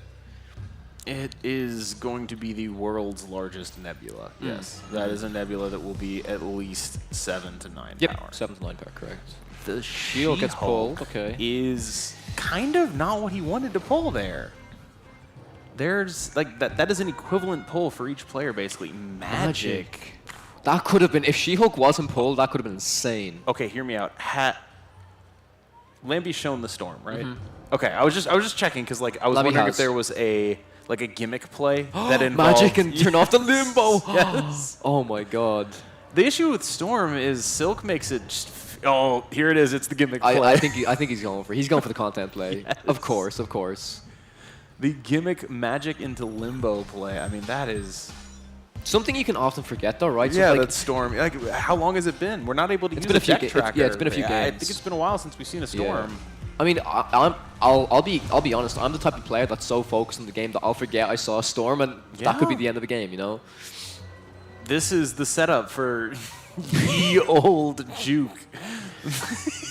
So we want to basically have the Silk on the mid lane, I think, in order to, by the final turn, move it off the mid lane, I believe. I think that makes sense. Captain Marvel, on the other hand, is just like such a good hedge against any of this weird stuff. It's like, oh, you're trying to do weird stuff with things that have 2 power. Well, I just win. Yeah, Captain Marvel is here. I don't have to worry about any of that. And I do think there is going to be a potential for some of that happening here. What might cause issues is Silk potentially clogging lanes here. The play of Jessica Jones over here and a play of something else in the middle means that, you know, if Lambi is able to move the Silk into the middle there, it will end up fully clogged. That said, the numbers in the middle are just so high that it might not matter. Yeah, this Captain Marvel, this Gamora, like, they're just good cards, right? We could even see Jean Grey come out here, opting for the Gamora instead. Oh, yeah. So Lambi's in trouble here. Where he wants to play the Jessica Jones is not where he can play. He can't play it there if he wants to do the Storm thing, but it's not like the Storm thing is actually very good right now. I don't think we're going for so this lane does end up full. It does clog it. I just don't know how there's supposed to be a recourse here. Okay, Negasonic is here. We she don't is have Cryo. Not doing anything. All right, cool. Angela, Captain Marvel. Wouldn't you just put that on Camp Lehigh? Actually, convince me it's not Chavez. I think it is just Chavez. No, it's not Chavez because of the Silk. Sure. It's because of the Silk, right? There's so much weird stuff that could happen moving that card around. True. I like the Marvel because we can swap it. Like, it can go to the left if we need it, but I just don't think we're ever getting over that. I think at this point it's just there's too many numbers on the board. If we could have done Shuri Negasonic on left, maybe. But even with the Marvel, it's just not going to be enough. I like Angela Marvel on the left because that's the lane you feel the most safe getting a Silk moved into here. You're just so far ahead that even if they move the Silk off, you're just in a fine spot, right? So if you get the Silk moved into the miniaturized lab. Oh, Valkyrie pickup. But like, how is any other lane being won right now? Because literally just if America it's just Chavez on Camp Lehigh, and that's just game, right? Yeah, America Chavez plus the existence of Captain Marvel, it doesn't really seem like any kind of possible good outcome. And I'd like to point out right now that this Nebula is 11 power. That's the highest the Nebula can get, right? It's literally the highest it can get. The highest power Nebula that you can possibly ever get. Lambi, like, not... Wait, no, this could get even higher. This is going to proc again, right? 13, yeah. So it's going to get to 13. 13. Wow. It's going to be incredible. Yeah, and how this is played as well, I'm pretty sure the Silk is just going to end up moving back into the Camp Lehigh lane after the Negasonic, right? So there's just no way we win. I don't think there's a way, right. but given the current cube state, Lambi just has to play of course. every game out. You play it out. You never leave.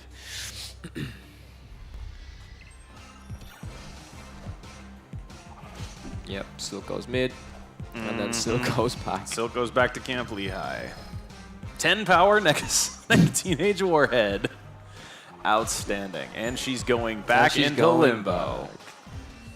All right. If somehow Negasonic killed that Silk, then it would have been a game, but it's never happening, right? The way she kept proccing under the armor was extremely funny.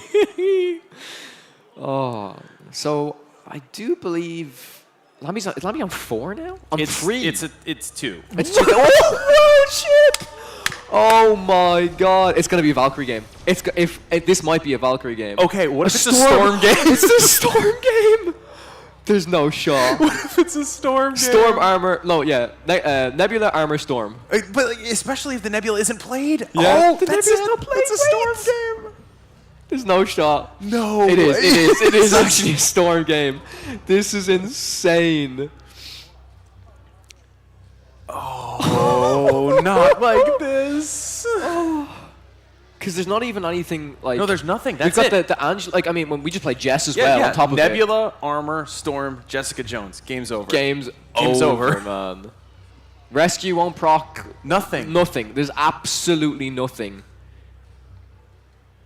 Oh, my. What are the other... That's crazy that World Ship just popped. That is insane. Like a 1 in 500. Yeah, it is like really that. rare. Like really, really rare. The Storm. Because like your natural instincts on the World Ship are to preserve as much of your space as possible. And Lambi's plan here gets to go around that, gets to use natural instincts against you because you don't want to be playing early stuff on the World Ship. I almost wonder if the armor is like a bit of a giveaway, where it's like, why are you playing Why are you playing armor? that so early, right? And then the realization. This is... That's it. It's game. It's game. That's absolutely insane. I've never seen that before. I have never seen that before. That is phenomenal. I need the I mean, you just play like Silk and Nebula. That's the most you can do, right? I mean, I think you just be sad. That's what I would do in this situation. This is the equivalent of the TVA game against you, where it's just like, I see. Yeah. I think in this situation, we just need Silk to fly off the screen as a location. I'm out of here. I mean, that is it. That is it. That's the game. The game is actually over. We don't know it, but it is over. No turn 5, no turn 6. This is like the lead. This is like the Legion thing, but sooner than the Legion thing. Yeah, oh the complete World Ship Storm lockout. Lambi's taking the headset off already. He already knows. He already knows it's game.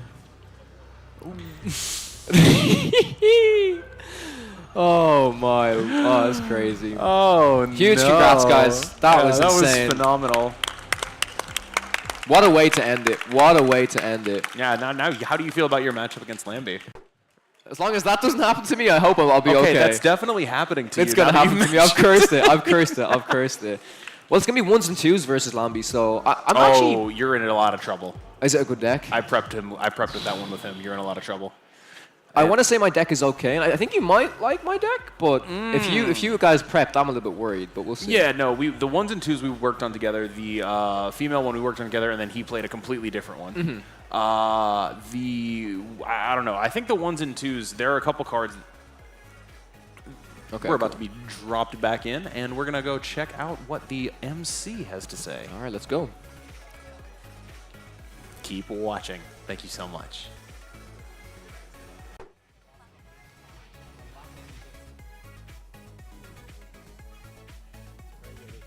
Thank you, our two casters. Thank you, and congratulations, Lemby. Thank you. So you have learned a place in the final. 这个时候问你几句问题啊。What was your strategy in the game? So I went to that computer and I saw Kawa. He built a very nice deck. So I just copied his deck. Really? Okay, so Kawa won and you also won. Yeah.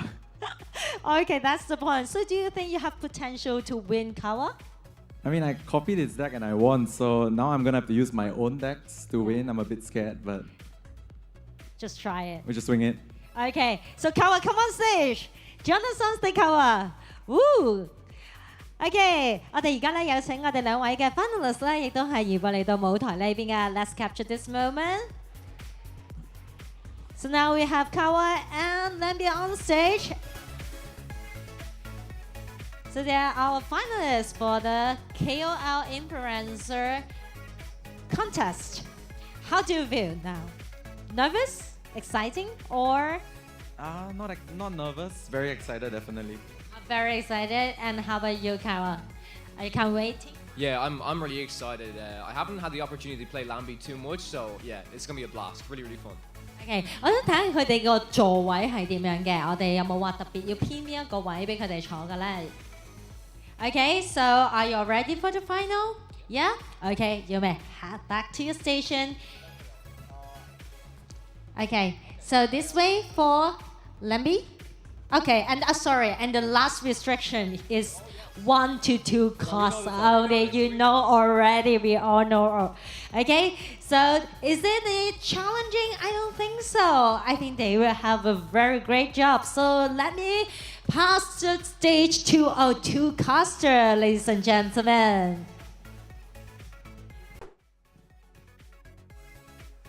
It's not two casters, it's just me, KM Best. I'm going to be doing the part of both casters here. I cannot wait to get into this game. Lamby and Kawa are both friends of mine. I would like to say I'm rooting for both of them because I am. I cannot wait to see what this one has in store. The 1 to 2 cost card restriction, extremely interesting. And of course, I'd like to remind everybody that this is the final of the influencer contest. After this, the finals of the ER Esports Marvel Snappers Assemble will take place, and the champion of the influencer contest will get a life-size Mjolnir statue that they will have to figure out how to bring home on a plane. I'm very looking forward to seeing how they figure that out. Restrictions, of course, are 1 to 2 cost only. Now, 1 to 2 cost only mean that there are certain cards that gain additional importance. One of the ones I'd like to highlight is Electra, a card that destroys one of your opponent's 1 cost cards. It could be a major player in this game between Lamby series and Kawa, and I, of course, am very, very interested to see how it plays out. It looks like we're only a few seconds away from getting into the game. Now, Lamby series is well known as one of the best players in Marvel Snap, an extremely talented former Hearthstone Grandmaster, whereas Kawa is making a name for himself not just as a player, but as a tournament organizer. He ended up coming up as a tournament organizer. He organized both of the Creator Clash events, although interestingly, the second Creator Clash event was won by Lamby. So there's a lot of history here, although they haven't played each other a lot. I'm interested to see who has the better take on the 1s and 2s list, and I'm interested to see how this one pans out. I cannot wait. I'm excited. I'm a little bit nervous. I'm the solo caster for this, so I hope I do a good enough job to represent the great job that I am sure both of these players are going to do. Okay, so we are taking a little bit of time to get everyone set up 100%. They have to make these decks a little bit on the fly. There was a little bit of prep involved. I can tell you that I worked with Lamby Series a bit when we were talking about how to approach these deck building restrictions. The first thing he mentioned to me was Electra, extra powerful in this format. In addition, there are a couple of other cards that seem pretty compelling. Mirage as a card that actually takes a card out of your, not out of your opponent's hand, but gives you extra copies of it, more things to play. There's almost a world in which we want to be playing a Hawkeye style bounce deck. It's unclear. Another card that is extremely powerful is Sentinel, because your curve is going to be so low to the ground that just having more actions to take is usually going to be good. So with all of those considerations, right, we're waiting on game one right now. Lambie looks like he's building his deck. Kawa just contemplating, seeing what he can think of. I don't think either of them have finalized their lists. There are a lot of interesting considerations in a format like this because it's not just about playing the best possible options at the 1 and 2 cost slot. It's about countering what your opponent might do. So for example, there are a couple of packages that you can really try to fit into your list. You can go for something like Kraven, Jeff, Silk. These are powerful cards that all cost 2 or 1. You can actually fit those into your list. You could even play, say, Iron Fist or Dagger. There are a bunch of different things you can try here. I kind of expect both players to just try to play good cards, but I would be interested to see if someone manages to pull out, Ghost Spider, Iron Fist, Dagger, Kraven, Jeff. There's a lot of ways to make this work. There's a lot of really powerful things you can do at the 1 and 2 cost slot, although I do think some things probably are mandatory. Electra, Sentinel, they seem pretty required in a format like this. I'd be surprised if either player plays without them. Kitty Pryde, Angela, those cards are pretty much required as well. What I'm actually wondering about is, if we assume that Kitty Pryde is going to be in both of these decks, is there anything that makes Nebula worth playing? Because Nebula is a very powerful card, of course, but if there's a Kitty Pryde, she ends up being a lot worse. So there is a lot of consideration there. It looks like we're about to get into the game, so let's see when we can jump over to that. Okay, it looks like we're not about to get into the game. One more mild delay. I would like to know what the options that y'all see for turn 1 and turn 2, what your favorite 1 and 2 cost cards you're looking to see. One of the cards that I'm thinking might see some play that mostly does not is Medusa. Just on pure stats, 2 cost, 5 power is a very powerful thing to be doing when the ceiling of power given the restriction is so low. So I think that there could be some very compelling deck building here, and I think mostly what we're going to be seeing is Marvel Snap in a very pure form, just people putting points on the board, and then that being the entirety of the game. The only interaction we're really going to see is probably something like Elektra at most, no Shang-Chi, no Enchantress, no Killmonger, obviously. So there are a couple of a lot of acquired Marvel Snap metagame knowledge is no longer necessarily applicable here. This is an entirely new format. Everything is thrown out the window, and I cannot wait to see what 2 of the best players in the world come up with for this format. It is a very, very, very exciting opportunity for me to get to watch. I wish I was up there, of course, but I am very happy to be here with all of you. I am KM Best. We are waiting on a match between Kawa and Lambie series, and we are going to see about getting into that as soon as we possibly can. Kawa and Lambie series made it through here by winning the semifinals. Kawa, of course, beat me, and I'm definitely not salty about that. I'm not upset in any way. I would never be so. We will be able to jump into this restriction because there were 3 possible restrictions. The first one was the animals one, which was the one I think all of us were least prepared for and most scared of.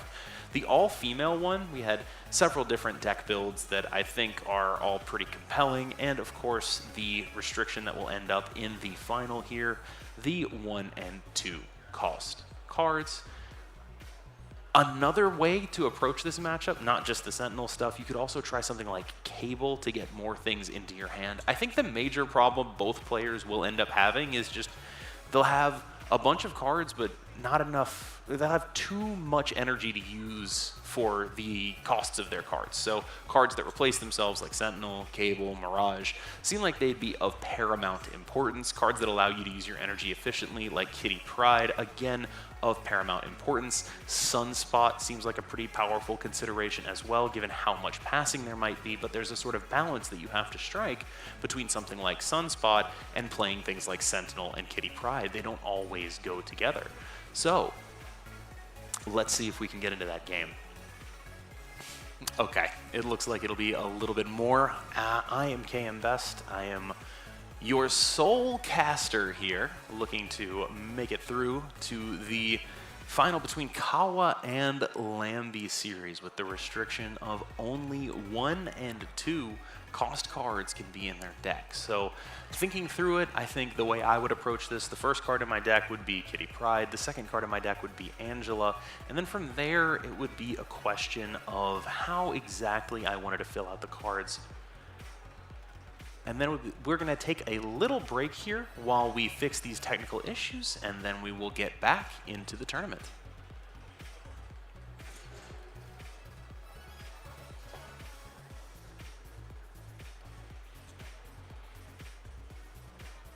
It'll be about 5 minutes before we fix these issues, and then we'll be right back with you. Thank you so much.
全城矚目，萬眾期待。Marvel Snap 首屆全球性賽事正式登陸香港，總決賽將會喺8月27號數碼港商場進行。年度電競界壓軸盛事，你不容錯過。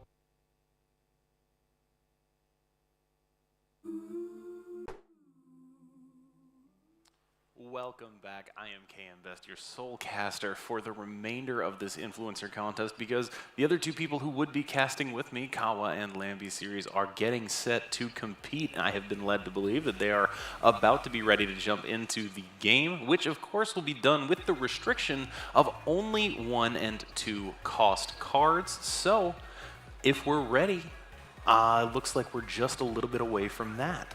We're looking for, of course, the 1 and 2 cost card restrictions, which means we're going to see a lot of Kitty Pryde, a lot of Angela, a lot of potentially Mirage Sentinel as well. It looks like the players are getting on their headsets, and we should be ready to get into this momentarily. I would like to know what cards you would be playing in this restriction, and here we go. Wakandan Embassy on turn 1. Okay, so it looks like Lambi did opt for the Nebula in his list, despite the potential for multiple Kitty Pryde. Kawa with the Agent 13 to add a card that he otherwise would not be able to play. That Hulk would not be able to be played with these restrictions, but the Agent 13 makes it possible. Angela on Kamartaj. The snap is already coming in. Wow. All right, so an early snap from Kawa on the double Mirage and the Hulk off of the Agent 13. Oh, double Mirage into double Electra. That's heinous. You see the reaction from Kawa already. Electra is just going to be absolutely incredible here, and I think Lambi's got to be worried in this situation. Double Electra is gross. There is just nothing better. The question is, does Kawa want to hold those Electras until perhaps turn 5, or is he comfortable deploying them now? And I think further, there are some considerations as far as, does he hold at least one of those Electras for, say, Kamartaj? If there are 2 1s there, it will be able to kill 2 units. Electra, one of the most powerful cards in this format, and not really one that sees a lot of play outside of the early game in Marvel Snap, because blowing up one cost card is usually better done by Killmonger, but Electra right now, and Lambi's using his Electra, Kawa seems to have just a massive advantage here. The hands stay full. Medusa, an extremely powerful card on Kamartaj, but it does seem like the advantage Kawa has gained off of these Electras is significant. There is just a lot of power in his hand that he'll be able to deploy. The Kraven will grow from his Jeff. He can even use Iron Fist to grow Kraven. So looking at Kawa's list, he did manage to get a lot of powerful move cards in it. Now, Lambi's not going to run out of things to do by any means, but there is going to be a little bit of lower power ceiling there, perhaps. We'll see. The Medusa is quite nice here. Now, Lambi's Kraven, both players opted for a Kraven package, is on the Forge over here. I do think that despite everything, Lambi has put himself in a really powerful position, despite Mirage into double Electra, despite all of this. I am compelled by what he's been able to put together here. It seems to me like it should be just good enough, and he's not giving many one-cost cards for that Electra that Kawa has to hit. It looks like Kawa might be setting up for a cloak on the middle here. Is this a Iron Fist into cloak on the middle? That would be pretty... Oh, no. Iron Fist into cloak on the middle is pretty interesting because it clears away multiple spaces there if he did it. But instead it's the Iron Fist into Sentinel on the middle, adding 5 to the mid lane. Sentinel, of course, buffing the Kraven over there. Kawa does have a Hulk, and that could be a very powerful unit when Lambie is most likely playing 2 Sentinels and a Scarlet Witch.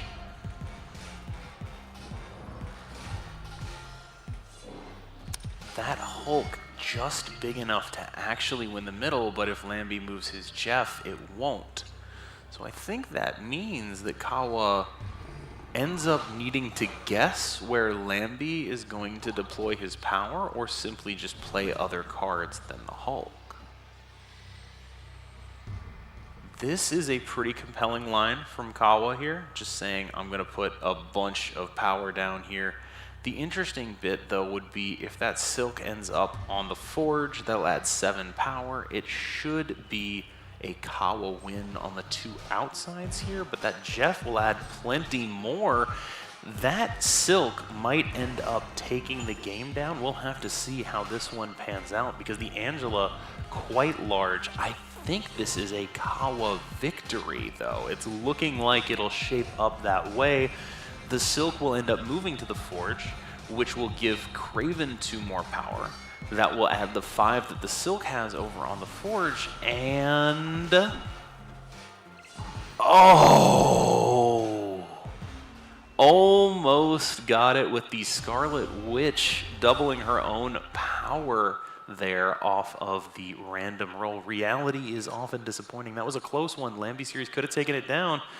But as is, it's Kawa with a pretty significant early cube lead, and 6-4 is the 10-6 is a very, very significant lead. Human Torch, Ghost Spider, interestingly not playing either of them, perhaps out of respect for Electra. Bar Sinister is a really remarkable card with that Jeff in Lambie's hand. It's also very good with Kitty, but you don't necessarily want to do that immediately.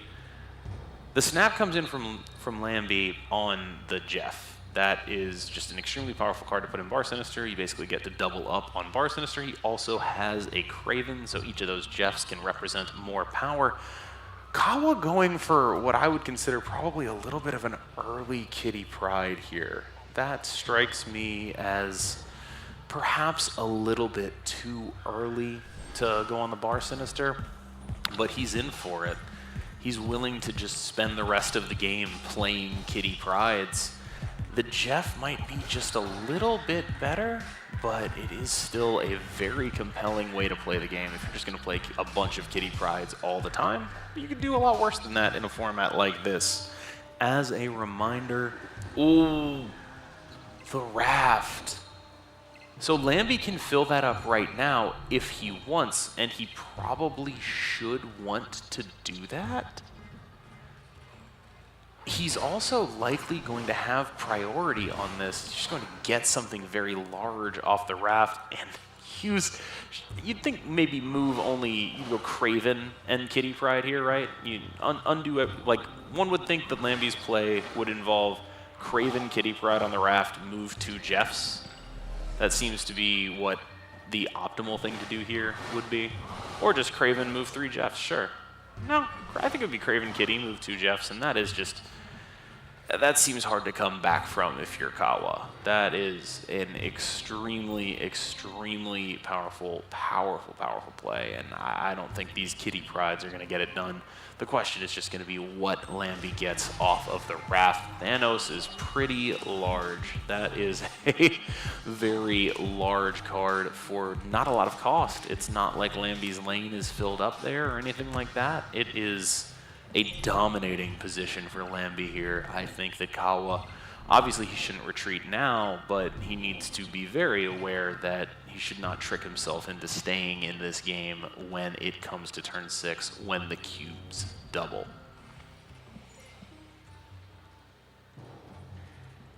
The early Kitty Pryde multiplier has just left Kawa sort of unable to play too many things, but here's the trick. That Mirage is going to get that free card off the raft unless Lambie plays it. And I wonder if he'll actually remember to do that. That Thanos is about to be in Kawa's hand for free. Maybe Kawa knows something that I don't. That Mirage on the raft. Really, really, really smart play from Kawa. I almost wonder if he was supposed to bar Sinister it, but here it goes. Mirage should have picked up that Thanos, and now suddenly this is no longer a game that is over. It's a much more interesting one because there's a lot of power that can be deployed here. I am very intrigued to see where this goes. Lambie is almost at a point where he doesn't have a lot of moves left, and keep in mind that Kawa's Thanos is going to be 2 points stronger than Lambie's Thanos because of that Mirage. That is a really heads-up play by Kawa to not only necessarily let Lambie get the raft, but to not give up and just see if he could get that card for himself. And he did. And now there's a very, very powerful final turn of a bunch of Kitty Prydes and some Thanos. It could be a really, really, really interesting situation here. Now that sunspot is also very compelling. It is going to be quite large and could make the difference for Lambie because where the Thanos goes is going to be a lot of how this ends up. What the final situations here are, it's very fluid because so much of the power that these people are going to be deploying sitting in their hands. So it's going to be a lot of guesswork in terms of what they think their opponents are able to do. Kawa just playing a bunch of Kitty's Pride here. I believe that is the correct plural, and they are coming all the way back to his hand where a 12-power Thanos awaits them at 0 cost. Let's see what each player decides to set up here, because to me, this looks like a situation where both players could come out ahead, but it's going to be very hard to figure out exactly how for each of them. Now, Kawa's kitties are a little bit bigger than Lambie's, or at least 2 of them are. That's 6-power kitty. So I think the question for Kawa is, the way he loses this game, I think, is he puts the Thanos into Bar Sinister. Now, the raft is going to be 17. He currently has a Mirage there. If he just simply plays Kitty Pryde, this'll do it, I think, for him. Because one of the 6 Kitty Prydes goes in the middle, right? And then if one of the 5s goes there, I guess one of the 5s going there is fine because the Jeff we can reasonably assume is going to end up there. This is a really interesting spot. It looks to me like Kawa will manage to take it off of this deployment.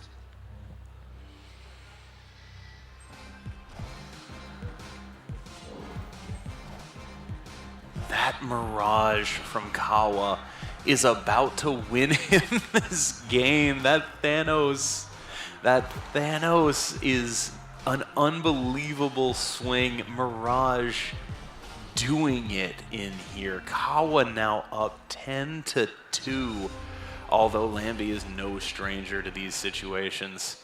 This is, I would hesitate to say here, I actually think the pressure's on Kawa here. He doesn't want to get reverse swept in this. That would be quite embarrassing, and it's definitely something that's happened before. Sunspot early, Lambie's snapping, Kawa's retreating. Okay, we're out of here. Kawa looked at his hand, and it was not nearly good enough. That is just a quick and simple retreat, and I suspect that was roughly the right situation to do that in. Mirage is... Okay, so Crimson Cosmos means that I think Kawa's at actually a pretty significant advantage, A, he has a Jeff in hand, which can go into the Crimson Cosmos. B, he has a Agent 13 in his deck, which can generate cards that may be able to go in there. However, Lambie's Silk might be a little bit interesting here, might have something to say about getting into that closed-off Crimson Cosmos lane. Mirage coming out here from Kawa, I mean, there's a world in which the Mirage gives him the Silk here, and that would be almost impossible to beat, I think, a 2/7 Silk. So let's see what Mirage cooks up this time. Looks like it will be a Medusa. So that's a 2/4 Medusa. That'll end up being a 2/7 in the middle. Interesting spot. Interesting spot. That Silk going over to Crimson Cosmos. So the thing with the thing Kawa needs to do here is play his Jeff as late as possible. If we're assuming the Silk is going to end up in Crimson Cosmos at some point, then we can also sort of reasonably expect that if Kawa is able to play the Jeff on the Crimson Cosmos, the Silk will leave. So he needs to not have priority and be able to play that Jeff over there. That is the primary concern, except he's not going for that. Perhaps he's just giving up on the Crimson Cosmos entirely and saying, I'm going to just win the other lanes? Dagger Ghost Spider is super compelling, but he does have a lot of points. Like, the fact that there is a world in which this is, the Cloak, though, doesn't really go anywhere. And the Jeff coming down here is a little awkward, although I think we can reasonably assume that the Silk probably won't get moved out end of game. There's probably just Agent 13 for any card that costs enough to play into Crimson Cosmos is absolutely potentially game-winning here. Any card that costs enough to end up in Cosmos is, I mean, that could be it. Anything that can go in that lane and win it makes this a very dangerous spot for Lambie.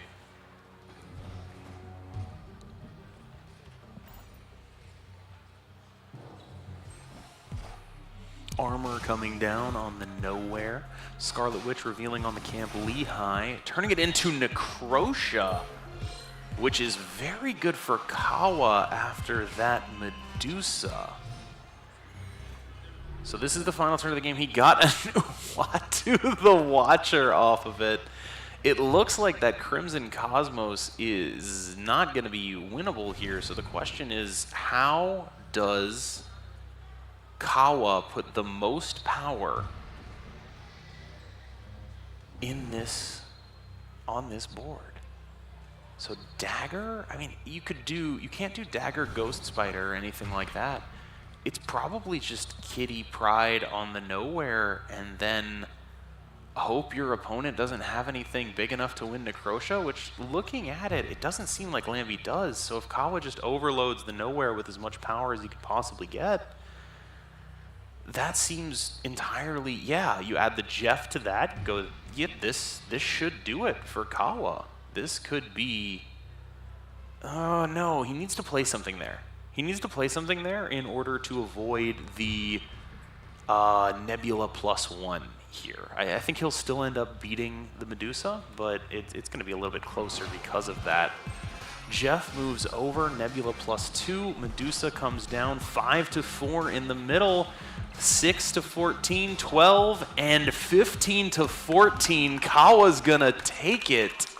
Congratulations to Kawa, who is going to be the winner. Who's going to be the winner of the Influencer Invitational, which makes me, as someone who lost to him earlier, feel just so much better. So I feel very, very good about that, but I think we're going to be getting into an interview with Kawa, and he's going to be presented with an incredible prize, a replica of Mjolnir from the movie Thor Love and Thunder. So it's going to be the one that's broken up just a little bit. And we are going to jump back to the MC, who is with Kawa right now. Thank you so much, KM Best. Okay, now here with me is Kawa. Congratulations! Woohoo!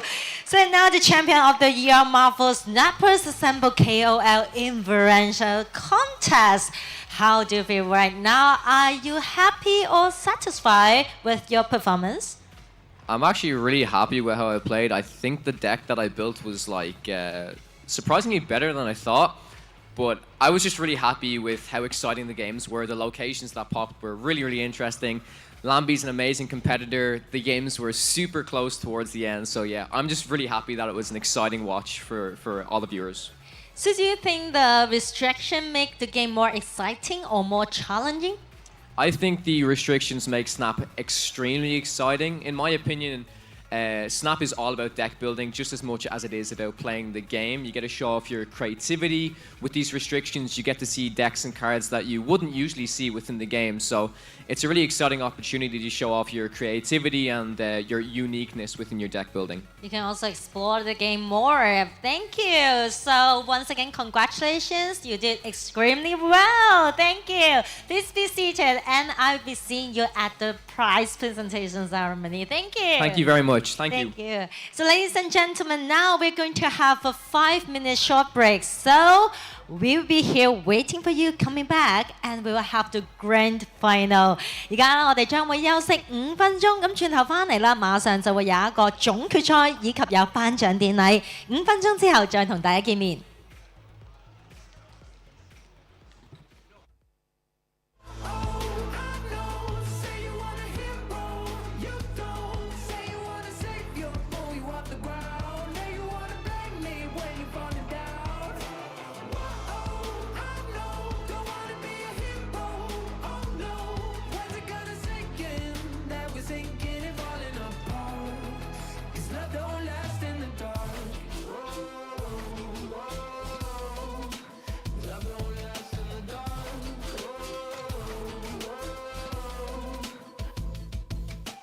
Can't you see you got old? You waited too long and you let time go.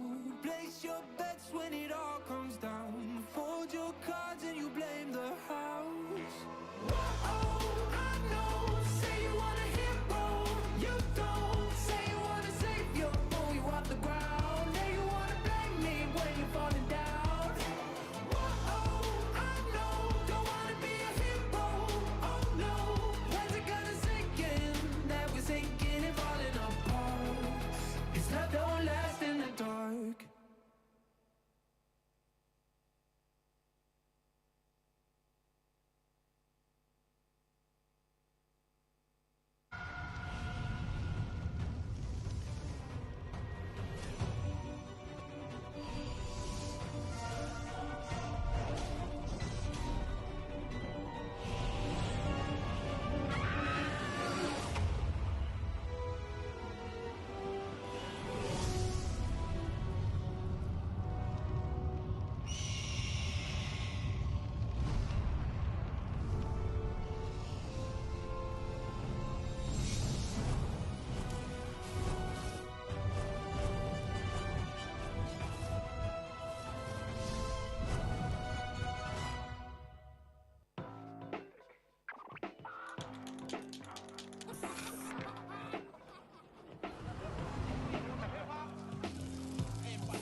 全城矚目，萬眾期待 Marvel Snap 首屆全球性賽事正式。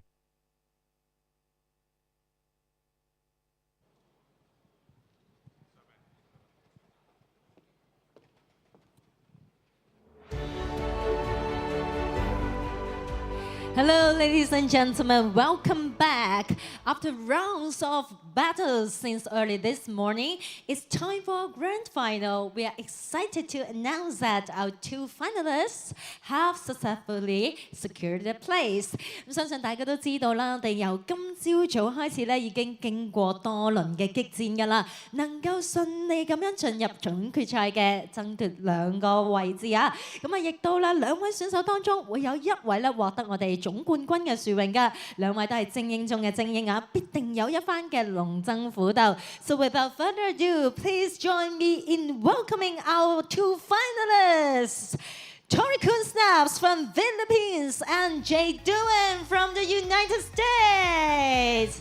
Woohoo! 事不宜遲，我哋馬上咧都會進入係 ER Marvel Snappers Assemble 我哋嘅總決賽 Grand Final。Let's capture the moment。好啦，俾我哋嘅大會攝影鏡頭咧都可以影下佢哋啊，自信滿滿嘅時刻啊！我自己咧就覺得佢哋好有 friendship 啊。Are you two friends already?Of course, OK， 咁啊，麻煩同事可以俾支咪等我又捉住我哋兩位嘅 finalists 傾下偈先啦。Hello, welcome. Hello. So now you're one of our finalists. What are you feeling right now? How do you feel? I've played in many Nervous? tournaments. I've been in several finals, but nothing like this one. Nothing like this one? The atmosphere is just totally amazing. This is totally amazing. I can't wait to put on a show for all of you. Okay, do you feel a bit nervous or are you too exciting? I'm excited most of all. Too excited. Okay, how about you? I think you really look like Spider-Man. Have anyone tell you about you look like Spider-Man? I have never heard that before. I'm the first one. Yep. Okay, so how long have you been prepared for the tournament? I've been playing since the game came out, but I mean, I've just been preparing since I kind of got further into the tournament and thought there might be a chance to be here, so. Okay, can you tell me about your favorite character? Favorite character? Yeah. Many? I've enjoyed in this game Magic a lot. She was the first card back in the beta that I really enjoyed playing and building with. As for Marvel characters that I enjoy watching, I guess in the MCU, I liked Iron Man and Spider-Man quite a lot. Okay, how about you? Personally, game-wise, I think Sarah is my favorite card. I think Sarah's super useful for different decks. Show-wise, I don't know. I think they're all really good. It's fun to watch. Okay. So is it probably your strategy for the match? Strategy? Yeah, your strategy, share my using your strategy. favorite character, favorite... Well, she's my favorite because she's good. I mean, I am playing a Magic deck, and he is playing a Sarah deck. Time to see which of the two favorites come on top, I guess. Okay, ladies and gentlemen, please stay tuned. Okay, now you may head back to your station. Come on. It's the way to get closer to the championship. Ladies and gentlemen, now I would like to pass the stage to our two casters. 交俾我哋兩位嘅評述。Welcome, welcome, welcome. I am KM Best. I'm joined by Lambie Series, and we are here for the finals of the ER Esports Marvel Snappers Assemble tournament between Jake Doan and Torikun Snaps, both of whom have gone undefeated to make it this far, both of whom have done extremely well. They have brought 2 decks, and this, of course, is the finals. It will be followed by the prize ceremony. Now, the champion is going to end up with a Saturn Mark II Leather Black Panther, while the runner-up will end up with a Saturn Mark II in light gray. The champion will also end up with a incredibly cool Iron Man mask replica that is just an unbelievable thing to look at, courtesy of Beast Kingdom. The chair is, of course, courtesy of Xenox. Now, I personally cannot wait for this matchup because I think both players have prepared amazingly well, and I will give you a little bit of a confession here. I'm actually someone who loves Sarah, even though I think the consensus between a lot of good players has been that she's not that great. Can Jake take Sarah to that $3,000 prize? These players are effectively playing for $1,500 right here. The format, of course, is a best of 3. Each player brought 2 decks. There are no shared cards between those 2 decks. And, of course, the first player to win with their 2 decks is the winner. So both players will end up playing both of the decks that they brought. Jake brought a Thanos deck and his trusty Sarah deck, while Torikun brought a Magic deck with She-Hulk and Hulk, and a move deck that we have come to refer to as Silky Smooth, just a solid mid-range list from him. What do you think about these matchups, Lambie? Right, looking at both the players, I do feel that when it comes to tournament experience, Torikun definitely has way more tournament experience than Jake. But having said that, looking at the deck list as well, I do think that Jake's Sarah deck might be a problem here because Jake's Sarah deck is, to me, kind of weak into the She-Hulk deck with the Moon Girl. And also the Silk deck from Tori's side is like, it's just the best deck in the game, man. I made the deck, so... The issue that the Silk deck will have, the Sarah deck will have into the Silk deck is that the Sarah deck relies on cards like Enchantress and Shang-Chi and Killmonger Mattering, and they probably won't against that deck for the most part. It is an interesting spot. Do you think Jake will open on his Sarah list? His trusty Sarah list? Nope, he will not. Okay, Jake it is Thanos on his very reliable Thanos control deck. With the Storm and Juggernaut that both of us have been talking about a lot since like the semi-finals, because I feel like we've really overlooked Juggernaut in this deck. But this matchup specifically, Storm Juggernaut, is not really that great because the Silk deck has, of course, Silk, but also Captain Marvel to put power onto that stormed location. It's a tough sell. Opening with a Kitty Pride on the side of Torikun and a Snap early. I mean, that is a bold choice. And Jake's hand is not good. I wouldn't blame him for leaving here.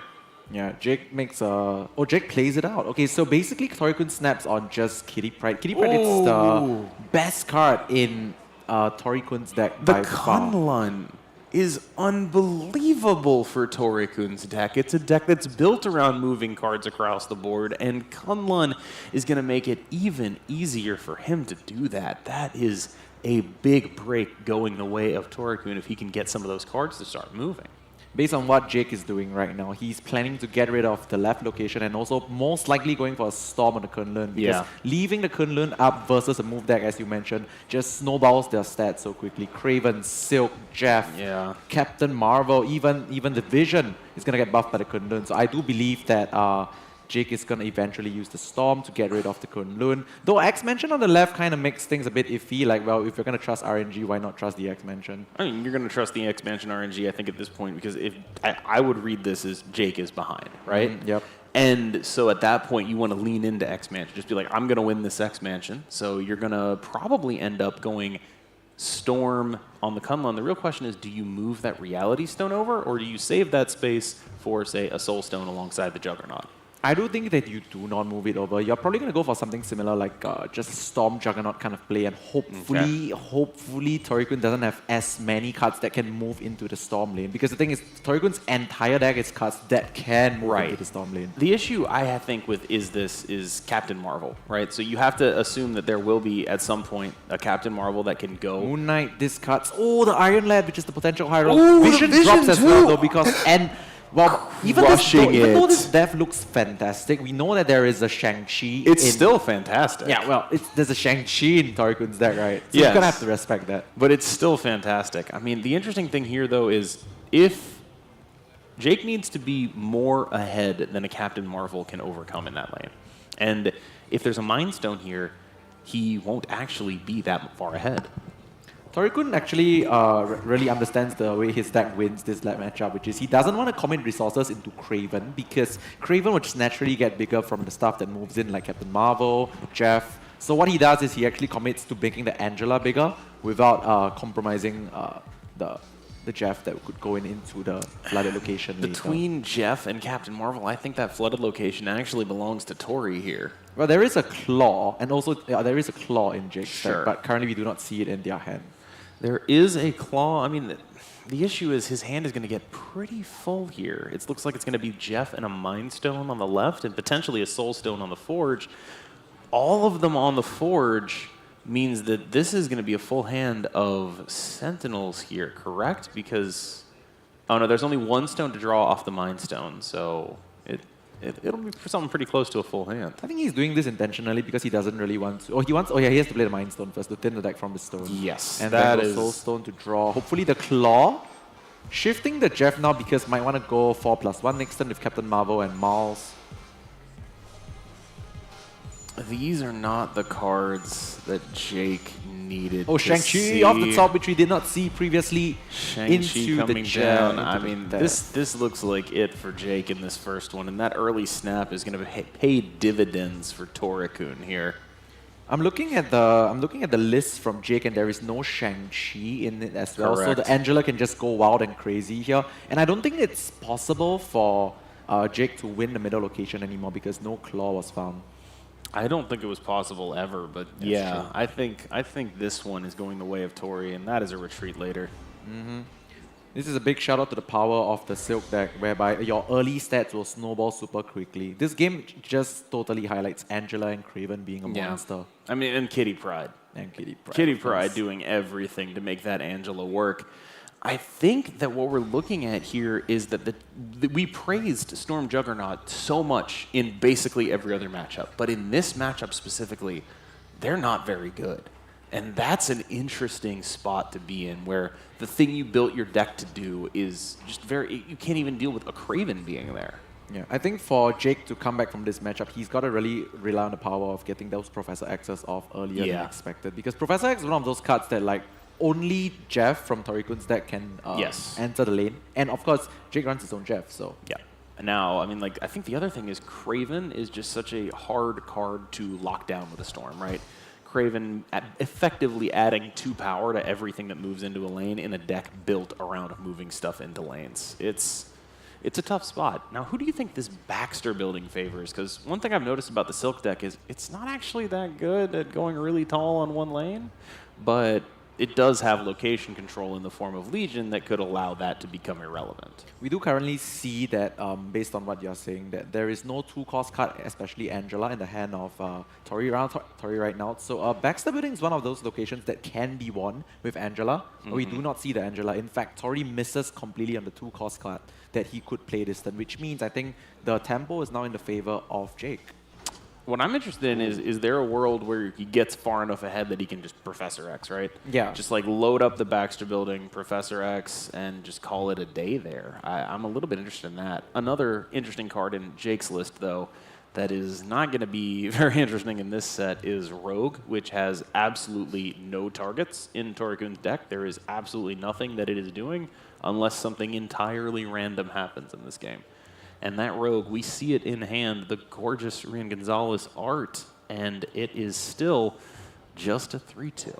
Indeed. It's also the power of the Silk deck that invalidates a lot of tech cards, like we were mentioning earlier. Enchantress, Shang-Chi, even the Cosmo in Jake's deck is kind of lackluster versus the Silk deck. So I do think that if Jake can pull out like a very out of nowhere Iron Lad Professor X down mid, that could be one way he comes back in this. But I'm not going to count Tori out right yet because like Jake's deck has a lot of cards that don't do much versus his deck. Yeah, I think this deck is the worst matchup for both of Jake's decks. Yes. So I'm kind of wondering if Jake's path here is just, try as hard as you can, increase the variance in this one, but accept that you're like probably unfavored in this specific matchup and just say, I'm going to run through your other deck with both of mine. Watching Jake in the semifinals, he really loves his Professor X, and I think now he's already thinking that his Iron Lad could be a Professor X. I'm thinking that his Iron Lad could be a Professor X. I mean, we know that he likes to do it, and maybe this time he's actually going to hit it once again. Let's see. Off the top, it's a Psylocke, not too bad because it's going to be 6 energy for Jake right now, which means he can go Blue Marvel plus Stone this time, which is pretty good. Blue Marvel Time Stone is pretty compelling, especially considering there's a Grand Central here. Yep. I mean, it's an interesting turn. I don't think there's anything I'd really be interested in doing other than Blue Marvel Time Stone. And the question about the Time Stone is you probably just throw it into Warrior Falls so you don't fill up your own lane on the Grand Central here. But it's not like he actually has a ton of cards to play elsewhere. One of my favorite plays as the Silk deck is to go Legion on Grand Central because it gets you so much stat. But of course, over here, Legion on the Warrior Falls is insane because all the stones will just explode on the board. And then it gets tempo back for Tori as well. And he can play, well, pretty much half his entire hand next turn. If the Silk moves, of course. I mean, it is going to blow up a lot of these stones. This Legion, extremely powerful here. I was honestly wondering if he might Legion the Baxter building and go for a play onto the left there. This is so much stats lost for Jake right now. The 2 stones on the right get popped. The blue marble might get popped as well. The soul stone lost. The reality and the time stone getting down as well. Initiative back on Torikun with, well, I'm pretty sure quite a lot of options despite having only like 1 kitty and a vision. But I mean, and that just goes to show you the power of Legion. Is you see an advantageous situation, like you wouldn't say Legioning Warrior Falls is always good against Thanos, but it was good in this specific situation, and I think that might be it for this one as far as Jake is concerned. He's shaking his head. I think he understands the situation that he's in, and it's not really a good sign, I feel like, because that was one of Torikun's weaker openers, and when one of his weaker openers is you can't even take the game off of that, it's hard. It's hard to look at that and feel confident going into the future here. And I do think that Jake should just, take a little bit of time, think about this, reset, understand that, it's not like his openers were incredibly good either. He didn't do any early Professor X things, and that's kind of his role here is to be the early Professor X gamer. Torikun's play here is actually very smart as well because he covers the blue Marvel lane so that his Captain Marvel can potentially move. But of course, we didn't see it play out because Jake retreated, rightfully so. So Torikun is in the lead right now. I mean, I feel like this is the way this matchup will progress if, if this doesn't exactly happen, if Jake doesn't draw the Mind Stone. Do you snap the Mind Stone on I would snap this Mind Stone simply because Jake is really unfavored here, and he's like, I'm like, to be honest, I think I need to take all the chances I can get. I would expect that as well, but I don't know if it's, because I think it's actually more important to snap Professor X's than it is to snap Mind Stones. I mean, at this point, you kind of have to snap green. There it is. Let's go. Mind Stone into Time Stone into Professor X on 3. I mean, there's also a Psylocke here, right? So it's like it's not just the Mind Stone. It's the fact that there is a Psylocke. So you play the Mind Stone, you draw 2 stones. You play those stones, you draw 2 cards. You play a Psylocke plus something else, and hopefully by that point you will have gotten a 5-cost card that you're happy playing on that 4th turn. And that's a very good chance that they do get it because their deck is practically, well, 4-5 cost. Yeah. Yeah, they're going to get it. Cloning Vat's Time Stone is an impossible thing to maneuver with, but it is very, very powerful. So what I like to see here is playing Time Stone. I mean, you can afford to actually not draw cards because your hand is so stacked. You can go like Time Stone. I'm a little interested in playing both stones in the Vats. Exactly. Yeah. The Time Stone plus this in the Vats. Ramp up again and then ramp up again into like Dinosaur plus stuff. I don't know if you're a Dinosaur gamer. You might be a Storm gamer. You might be a Storm into Dinosaur gamer. Yeah. Because that way your Storm will protect the Dinosaur from getting Shang-Chi'd. That also works, yes. Or we could just see an Iron Knight come out right here because I know Jake loves his Professor X's. Okay, hear me out. It's Storm and Time Stone on Lechugia, and then it's a Dino on Lechugia, Power Stone elsewhere, right? Yes. Like that is like the only way to not get your Dino Shang-Chi in this matchup, or at least to guarantee that it's not going to be Shang-Chi here. And Jake is on it. He is on it. He's just outstanding. Like, we are up here with caster vision talking about what has to happen here, and he just does it. He sees it immediately. I mean, that's talent right there. Yeah, he gains initiative unless, of course, the Silk does not. Oh, the Silk goes left, though, so now he actually has initiative. Now there's absolutely no way for that Dino to end up Shang-Chi'd. And, yeah. I mean, it's going to be crazy, right? Like, if you play Dino on the right, and then Tori just decides to slam a Shang-Chi on the right, and it kind of hits. But I mean, that would be... That'd be a cool call. Yeah. But like we speak of this Shang-Chi like actually exists in Tori's hand, but it actually does not. So I think Tori over here is really weighing the benefits of actually trying to contest flooding because his deck realistically can, but whether it's actually worth it to do it or not. Against a Dino specifically, I think it might not be worth it because like this is so far ahead of curve. Yeah. This was a Time Stone on turn 2, into Storm Time Stone on 3, into Dino on 4, and it's just that's such a large unit. Yeah, the thing is, after looking at Tori's hand, I feel like Tori's hand actually has a little bit more gas than Jake's hand after the Dino. After the Dino, but Jake only needs to win one lane. So it's just like Iron Lad Thanos. So Dino goes to the right, Miles left. Still kind of wanted to go into the middle, into the right, but now it's still possible. Pulling a stone, buffing up the Craven. Silk could jump right. There's a non-zero chance that this... Okay. Ooh, okay, that works out. Yeah, I know we were both thinking about the same thing. Oh man, that is a full lane over there. Yeah, we're both thinking about the same thing, but I feel like this is how you should play the Silk deck sometimes. You got to take a bit of the risk. Now, Legion can undo that flooded location. Yeah, but are you really trying to beat that flooded location? If you top deck a Shang-Chi. Yeah, then you're gonna try. You just gotta, you gotta have the threat, right? It's not even about actually beating the flooded location. It's about just ripping a top deck Shang-Chi. Yo, you can go Legion on the middle and rip the top deck Iron Lad Shang-Chi as well. Yeah. But instead, Tori's looking for a 5+1 play next turn. It seems. What's he trying to hit with the Legion, with the Iron Lad down middle? I have, and I'm serious when I say this, absolutely no idea. It could be the Captain Marvel. Jeff is pretty good, but like that Jeff, doesn't actually Captain win Marvel? the flooded locations. The cards in his deck, I believe, are Angela, Jeff, Captain Marvel, Shang-Chi. Yeah, and Chavez. And Chavez, yeah. So those are the possible hits. All right, let's see what we get from Tori-kun. Oh, this is a huge blue Marvel. Blue Marvel from Jake's Iron Lad. That is very huge blue Marvel. Enormous, and it looks like a dud. What is it? Oh, Captain Marvel. Okay. It's a 4/6 Captain Marvel that could fly right, but that wouldn't do enough. So I think it is a 4/6 Captain Marvel. Is Jake confident in playing just a blue Marvel in the mid, or does he feel like he can play the Thanos? Because right now, he has priority, which means if he plays that Thanos, he exposes himself to a potential Shang-Chi. So it's a little bit touch and go here, but I think, okay, so the blue Marvel would come down. It would go up to 16 for Jake, right?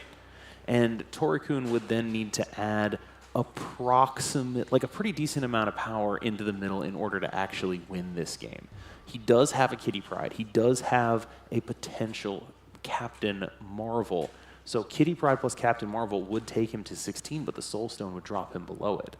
I think if Jake plays the blue Marvel, he will manage to win.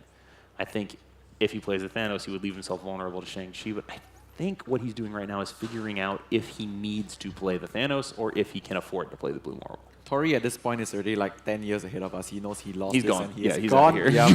Then Jake just has to play a card. Yeah, Tori probably mapped it out and realized that like once Jake realizes he's done all the math and he cannot actually win. Yeah, so Tori. Well, Tori knows he doesn't have a Shang-Chi. Yeah. Jake doesn't, right? So it's a lot harder for Jake to make that decision. It's a lot easier for Tori to be like, oh, I'm dead. Jake just has to be like, Jake has to actually pretend there's a Shang-Chi there. Mind Stone. These players are managing their cubes very well because we are still one away from the high stakes match. And yep, Tori-kun just leaves because he knows high stakes is coming up next. He's like, let's not waste time here. There's probably a Mind Stone snap. Yeah. Even if it's not a Mind Stone snap, it's like stones and they're free. Yes. Right? You snap that every single time. So now going into high stakes, the cubes are relatively even. I do still think the matchup favors Tori quite a little bit, but I mean, anything can happen. If I think you draw a Mind Stone. I don't even know if it's Mind Stone. Yeah, Time Stone is the crucial one to get those 5-cost cards out early. If Jake could see Tori's hand, he'd be a bit happy right now because normally the Yeah. Silk's move deck has like a multitude of 2-cost cards that can be played, but now there is only the Angela and no Kitty Pryde as well with Unmaze on the board. Yeah, but at this point, most of the cards he could draw are good. So if he draws Kitty in a 2-drop, it's just amazing. Oh, that is the literal, I think, worst card you can probably the draw worst, yeah. right now. So I'm trying to figure out if Jake actually considers Reality Stone on the middle location. Because if Tori ever draws like Kitty Pryde or like a Jeff, it's going to get seriously benefited from the Unmaze. He is ripping that Attalin there. I think what he's going for is he's going to play Time Stone plus whatever next turn.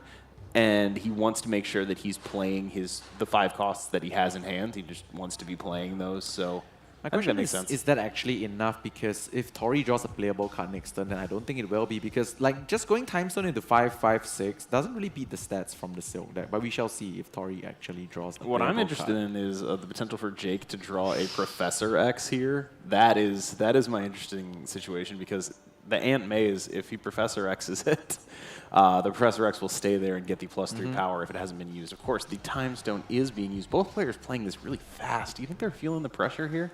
I think Tori is, to be completely frank, I think he's waiting to get snapped and leave because I know how Tori plays this game. I play against him so much. So like the thing is, the Kitty Pride is like what, a few turns too late. Oh, but the Silk though. Yeah, I mean, this is now, there's, Silk, Kitty, Miles, suddenly this hand is very good. This is like offload everything because like look at the amount of stats that Tori can offload this. He can even consider playing Kitty on the left into Unmaze just to get the buff. And the Legion gives Tori just so much control over the situation where you might normally feel like, oh, well, Mojo World, that's bad for me, but Jake's going to be playing a certain way because he's expecting that to be Mojo World, and it might not be Mojo World the entire game. Loki as well, Legion on the Mojo World was very interesting, especially even though if it's versus a Thanos deck. It's hard to do that versus Thanos. Yeah, though. I know, but the thing is like their best plays are always like 1/5 plus a stone on turn 6, so it could be an option. We'll see. As we can see, that Jake's hand is stacked with like 5 cost cards and expensive cards. Now we're looking at an Iron Lad Mind Stone, though. Yeah. That is, well, I suppose it would be Mind Stone Iron Lad. Actually, would you prefer to see if you could get a stone off of that Iron Lad, given Jake's situation here? Yeah, actually, that's pretty good because you get to draw quite a bit of cards with that. Yeah, I think you might actually go Iron Lad into Mind Stone. Initiative is on Tori right now, and because there is no Shang-Chi in Jake's deck, he's very willing to make the Legion way bigger than it's supposed to be and getting every location to be unmazed, which, well, definitely benefits him in theory. Does it actually? I mean, Captain Marvel is going to be big. Captain Marvel is going to be big. Yeah. So we shall see where the sparks fly right now. But Jake actually knows where his units are going to be next turn. At least on 2 locations, he'll have already played into Ant Maze.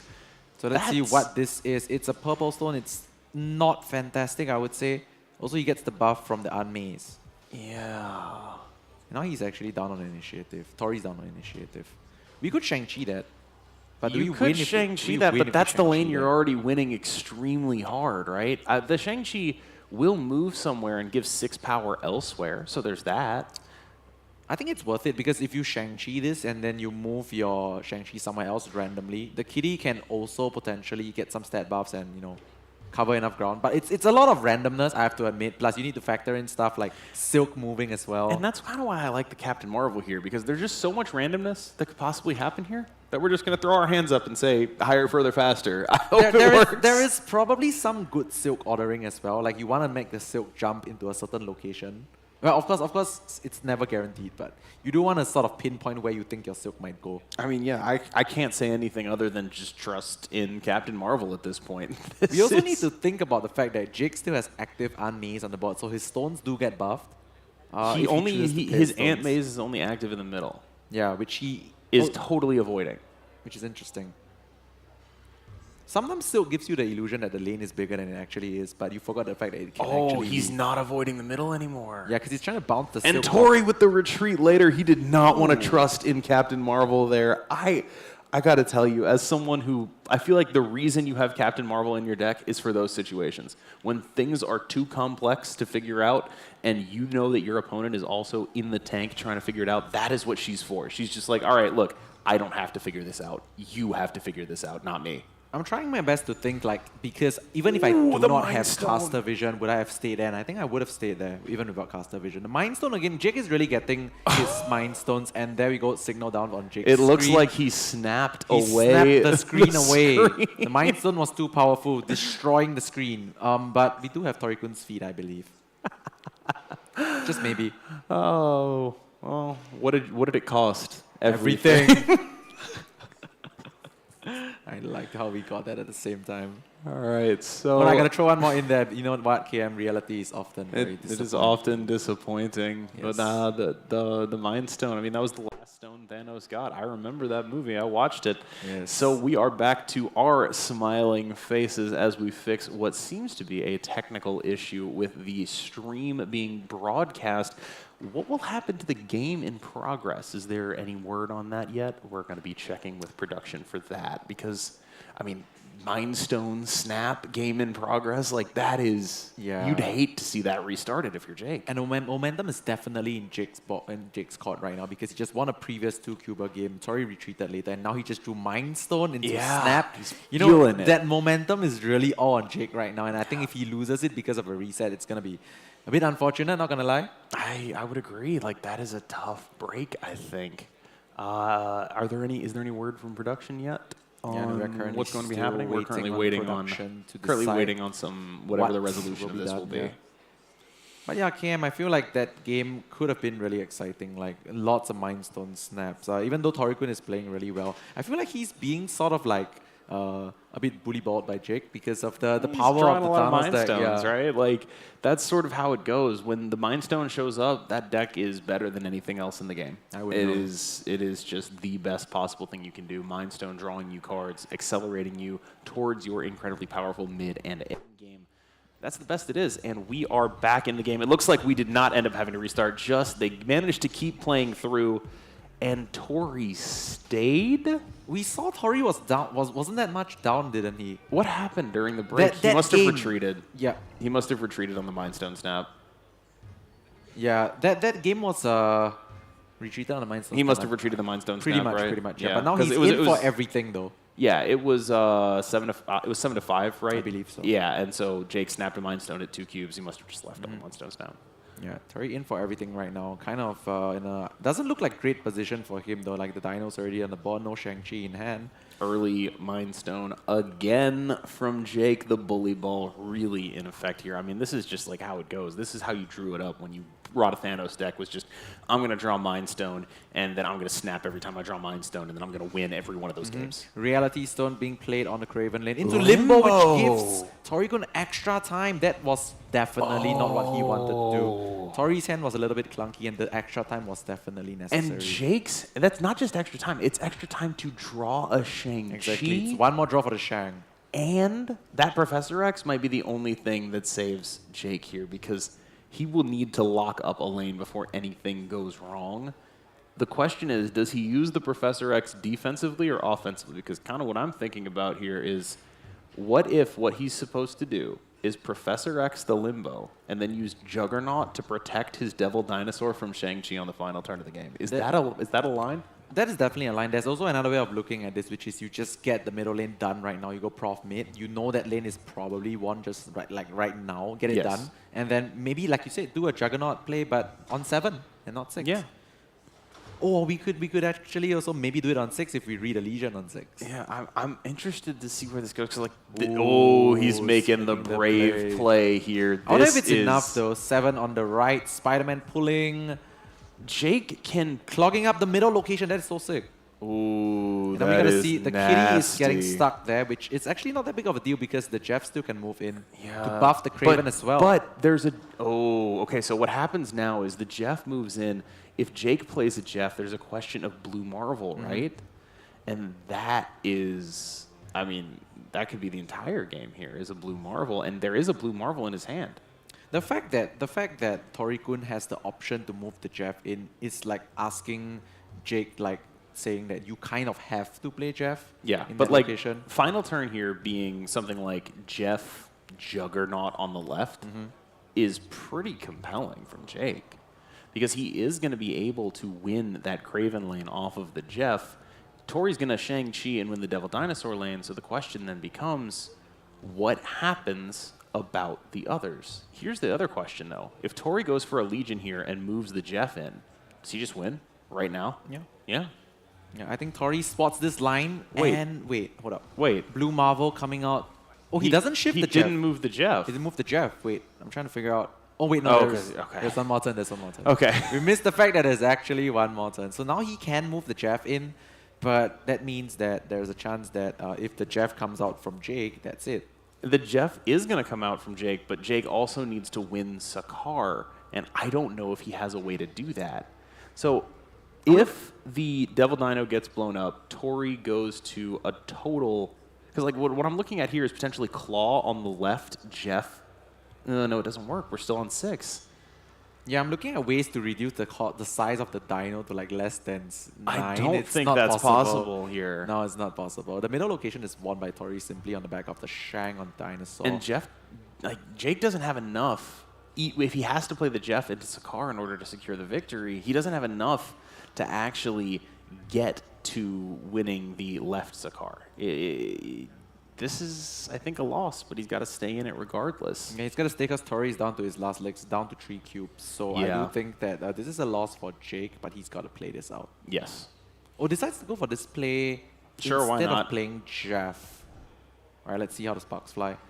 Jeff shifts in, going to 11. Claw comes out, but is it going to be enough versus a Shang-Chi? The left is going to be the issue. He will win the middle, but the left is just not enough. If he had another stone there, like, I don't think another stone would have worked. It would have had to be the power stone, which is already in the Professor X lane. But it was a close one. Now in the 4-3 situation, a lot of people suggest that in 4-3, you should just snap immediately as the player with 4. Right, so I subscribe to this theory as well, because being up 4-3, if you snap and you lose down to 3 cubes, you left 1. What's the difference between 1 cube left and 2 cubes left in high stakes? Absolutely nothing. So TLDR, if you're 4-3 cubes, always snap your opponent because it just scares them, because you can. There's no loss.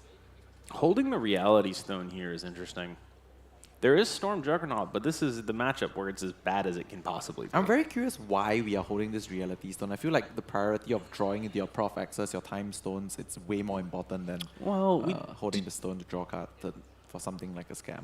We do have a Psylocke, for whatever that's worth, so there already is a little bit of a ramp built in here, but if you look at it, right, if you play we no longer have a Psylocke. Yep, we no longer have a Psylocke, but if you play Reality Stone on 1 to potentially draw Iron Lad for 4, well, it's another play you can make anyway. Oh, that's so painful for Jake, drawing the Professor X after discarding the Psylocke. Surely we draw a Time Stone right now. Surely.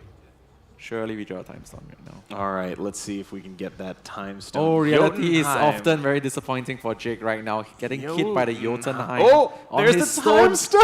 But he did hit the Time Stone. But the problem is, even if this Time Stone is active, the Jotunheim is still going to gradually reduce the stats of his Reality Stone. Yeah, the Reality Stone is just going to be awful forever. Yep. But still, you know, a Time Stone, Space Stone, it's not the worst thing I've ever seen. Is there ever a Storm Jug angle instead? Like, we go Storm Jug on Jotunheim. It's something to consider. I don't think that's ever good against this deck.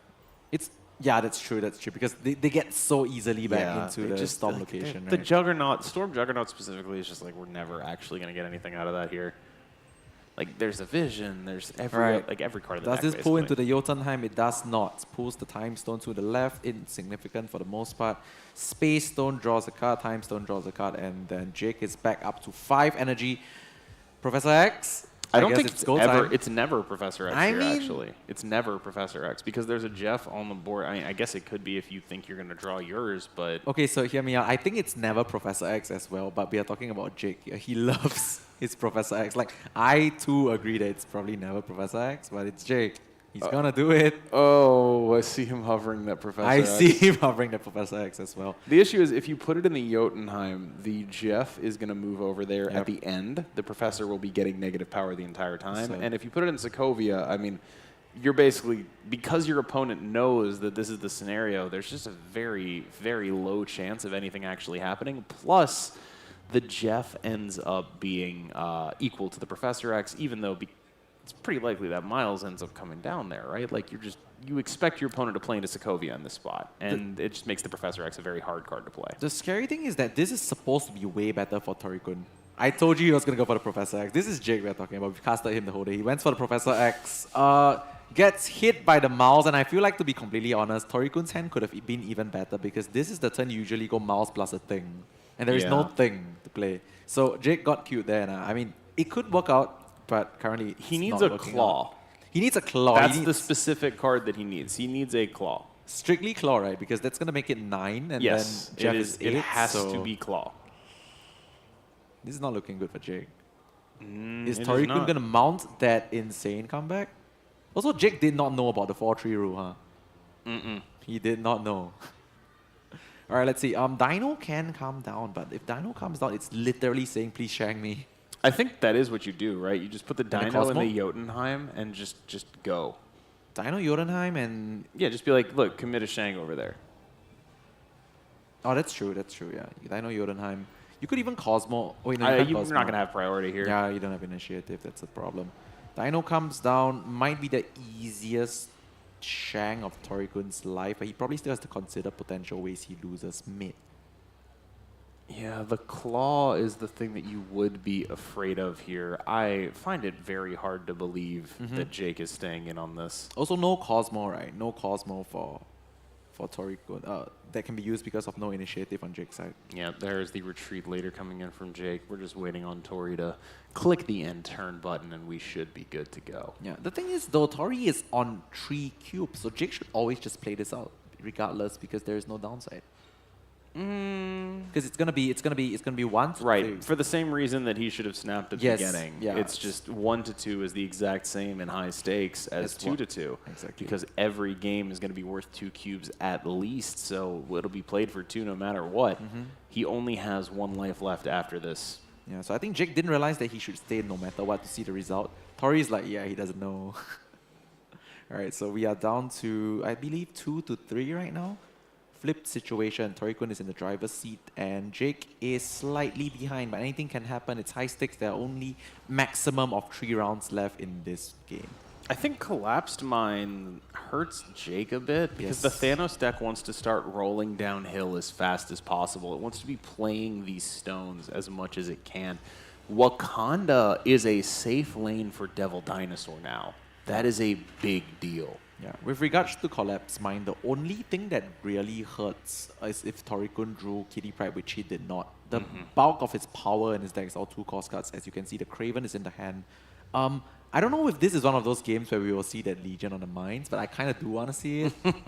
It's just one of those games, right? Like, if it happens, it's amazing. And there's the Dino that is now going to be safely placed on Wakanda, and that is a big break for Jake, honestly. That said, his hand is not that strong outside of it. I wonder about a potential Storm Iron Lad here, but it looks like he's just going to go ahead and accelerate into that Devil Dinosaur.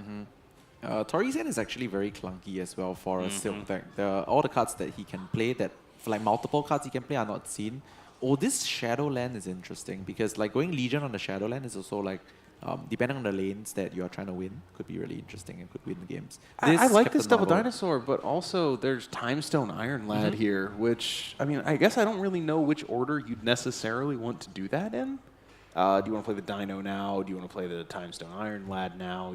You have 5 energy this turn and 5 energy next turn, and be able to figure out whichever one he wants to do. I mean, I kind of like going for Iron Lad Timestone first because Dino is just strictly 5, right? This play of the Iron Lad and the Timestone lets you draw cards first and reevaluate. See so more I of your feel options, like it's probably the better play. Dino comes down though, being huge and un-Shang-Chi-able in Wakanda. Ooh. But of course, there is a Legion to get rid of the Wakanda. There is a Legion to get rid of the Wakanda. It's kind of the play, isn't it? Like you shift the Jeff, then you go Legion on the right, and then on final turn I can do my favorite play called the 4-1-1, the Shang-Chi, the Miles, and the Kitty Pryde. Yeah, I think that's where this is going. That Legion just devastating. What I'm interested in is, I mean, is this a Legion on the Shadowland or a Legion on the Mine? This Legion on Shadowland. But it's kind of funny that, like, you know how Jake loves his Professor X, and he actually could have hit the Professor X off the Lad if he played If he had played the Lad Timestone play, yeah. And if this is a Legion on the Shadowland, what we're looking at here is Cloggers. Jake's Collapsed Mine is about to get clogged on up. Oh, Tori's making the sick plays, yeah. Here's the thing, though. The Shang-Chi might actually be too small to... Nah, he's gonna no, Soul Stone. No. Thanos always draws cards. Thanos always draws cards, and this Dino is too big to Is there dodge a world Shang-Chi. where, with priority, there's a Professor X here to prevent the Shang? Okay, let's think about that for a bit. So if you Professor X middle... Yeah, do it. But then it's gonna be... The issue is he's Captain gonna Marvel lose... flying to... He lose to the Shadowland Captain Marvel, right? It's gonna be +7 on the... Oh, he kind of needs more stats, though, because... Oh, he's just gonna power stats there, yeah. That's gonna be enough, I believe. It should be. Yeah, like if you go Shang-Chi mid, even if it fails, you can shift the Jeff over and place stuff on the left, stuff on the right. Captain Marvel flies to the left eventually and wins out the location. So I think this is signed, sealed, delivered. What if Jake just plays Claw? Because Tori didn't move the Jeff.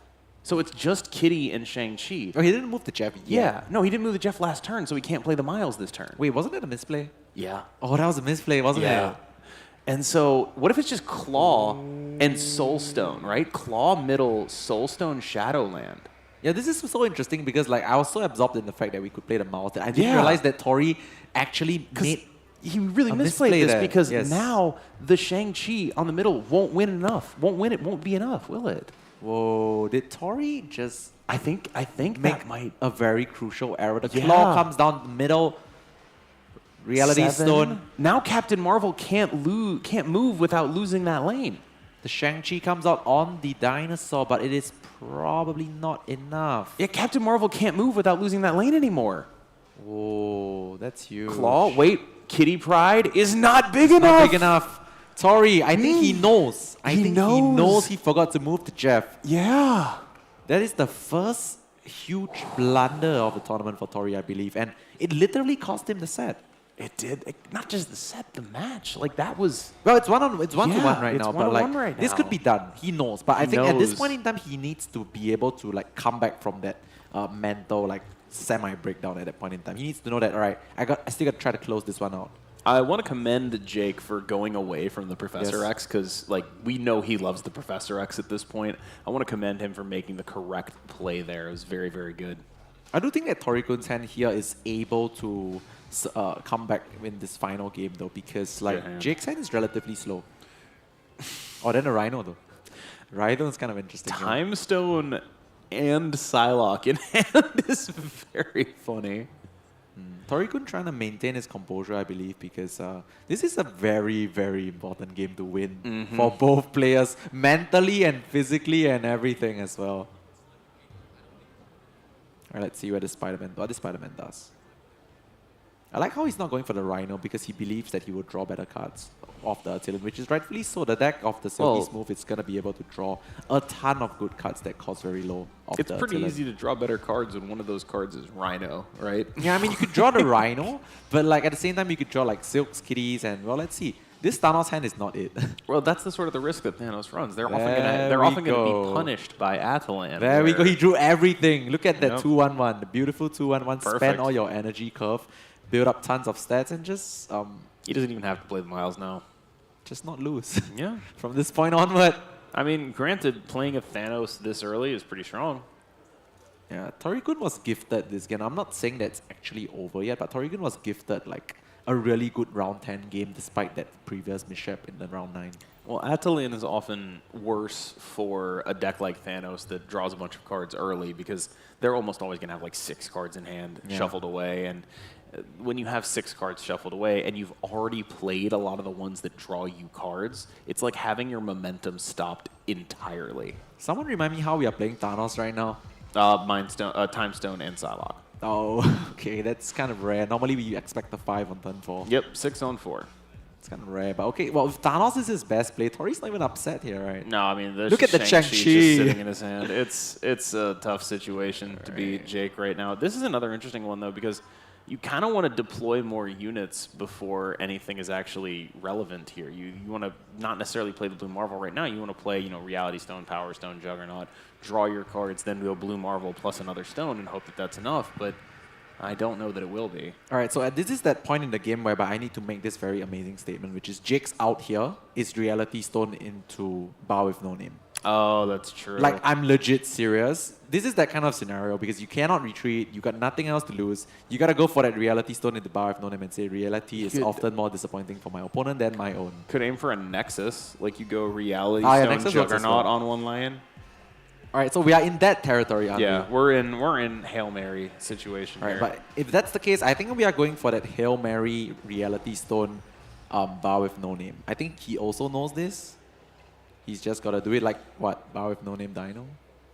It's probably the Bar with no name Dino. Bar with no name Dino. All right, that's it. All right, Chad, if you're watching this, we are going for Bar with no name plus it is Dinosaur a right Bar now. with no name on the Angela lane. And I am not joking, okay? It has happened. It's either Bar with no name, or you could either do Bar with no name or you could go for the Nexus. Right? It's one of two. Yeah, I'm going for the bar, man. You're going to hang out at the bar, hang out at that Reality Stone bar, and, well, we'll see. Yeah. It's only 1 out of 200, 300, 400. It's gonna happen eventually. Okay. Hopefully yeah. not now for Tori, but It hopefully will after happen Jake. eventually. That is true. Let's see if Jake tries to play for that out. Because I don't see him winning this without trying to make a bar out of nowhere. Yeah. I think this is what? Where would you put the Dino, by the way? I'm going Dino mid. Interesting. Going I was Dino thinking mid, it'd be Dino on Camp Lehigh, but I've seen that Tori has played the Chavez there, so it seems like that might be what red ahead of time. Right, so this is gonna be a Dino mid into reality is often disappointing sort of stuff. Let's see. All right, let's see. Wait. What? Does this win anything? What is this then? Let's see. Let's look at the Oh, it's permutations of moving Silk and then saying the Chavez is going to go to the big house. Ah. Okay. Wait. This is live. This is live. Oh, it went to Asgard instead. He was going for it. They both went to Asgard. That was live, right? If both of them went to the big house. that wasn't a real out. That was a real out. Wow, he didn't even have to go for the 1 out of 400. He went for the 1 out of what? 3. It's like 2 rolls, right? So it's like multiple rolls. Okay, so we are sitting down here thinking. We're talking about Bar with no name, and he's like, I actually have this. He actually had an out. Yeah, that was an actual that out was there. Really that was good. really well played by Jake. Like we down here at the caster desk thinking of 1 out of 400 outs, and he's just like, it's just 1 out of 3. Let's go. No, it's a couple 1 out of 3s. Ours was 1 out of 400, man. Yeah, it's slightly more likely to win with the play that he went for there. That is really, really good play from Jake. I didn't spot that at all. Just the permutations of Silk moves, right? Nailing where the America Chavez was going to go with the Juggernaut. Just like absolutely everything was good about what he did. It just didn't work out there. Now in the current scenario where Tori-kun is 1 match up, it's going to be mentally very taxing for Jake right now because it was down to the wire right at the last health and he lost it. So he was also ahead for He was most ahead, of it. exactly. So is Jake going to be able to come back out on top and win twice with his Thanos deck and his Sarah deck? We'll see. I am interested to see what he ends up queuing up here because the way I looked at this matchup, it seemed like the Silk deck was going to be favored into either of Jake's decks. I think he's going to queue the Sarah deck next. You know why? Isn't that... You think it's just the comfort pick? Yes, because it's his favorite deck. And if Okay. he's going to go out, he's going to go out swinging. So he's going to queue the Sarah deck. I'm quite sure. You think so? Yes. All right.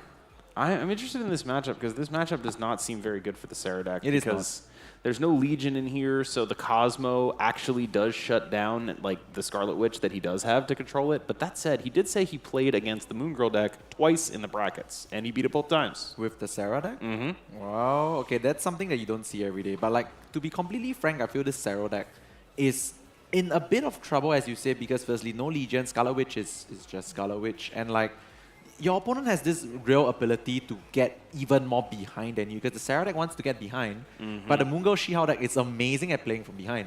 So who's going to be more behind and then come out on top on 6? It's going to be a toss-up. It's going to be a toss-up. Let's see. And I no, was he wrong. went for the Thanos. Went for the Thanos deck. Jake's Wow. trusting it. Got the Mind Stone early, too. I mean, I would have made the Thanos decision. That's what I would have played into this.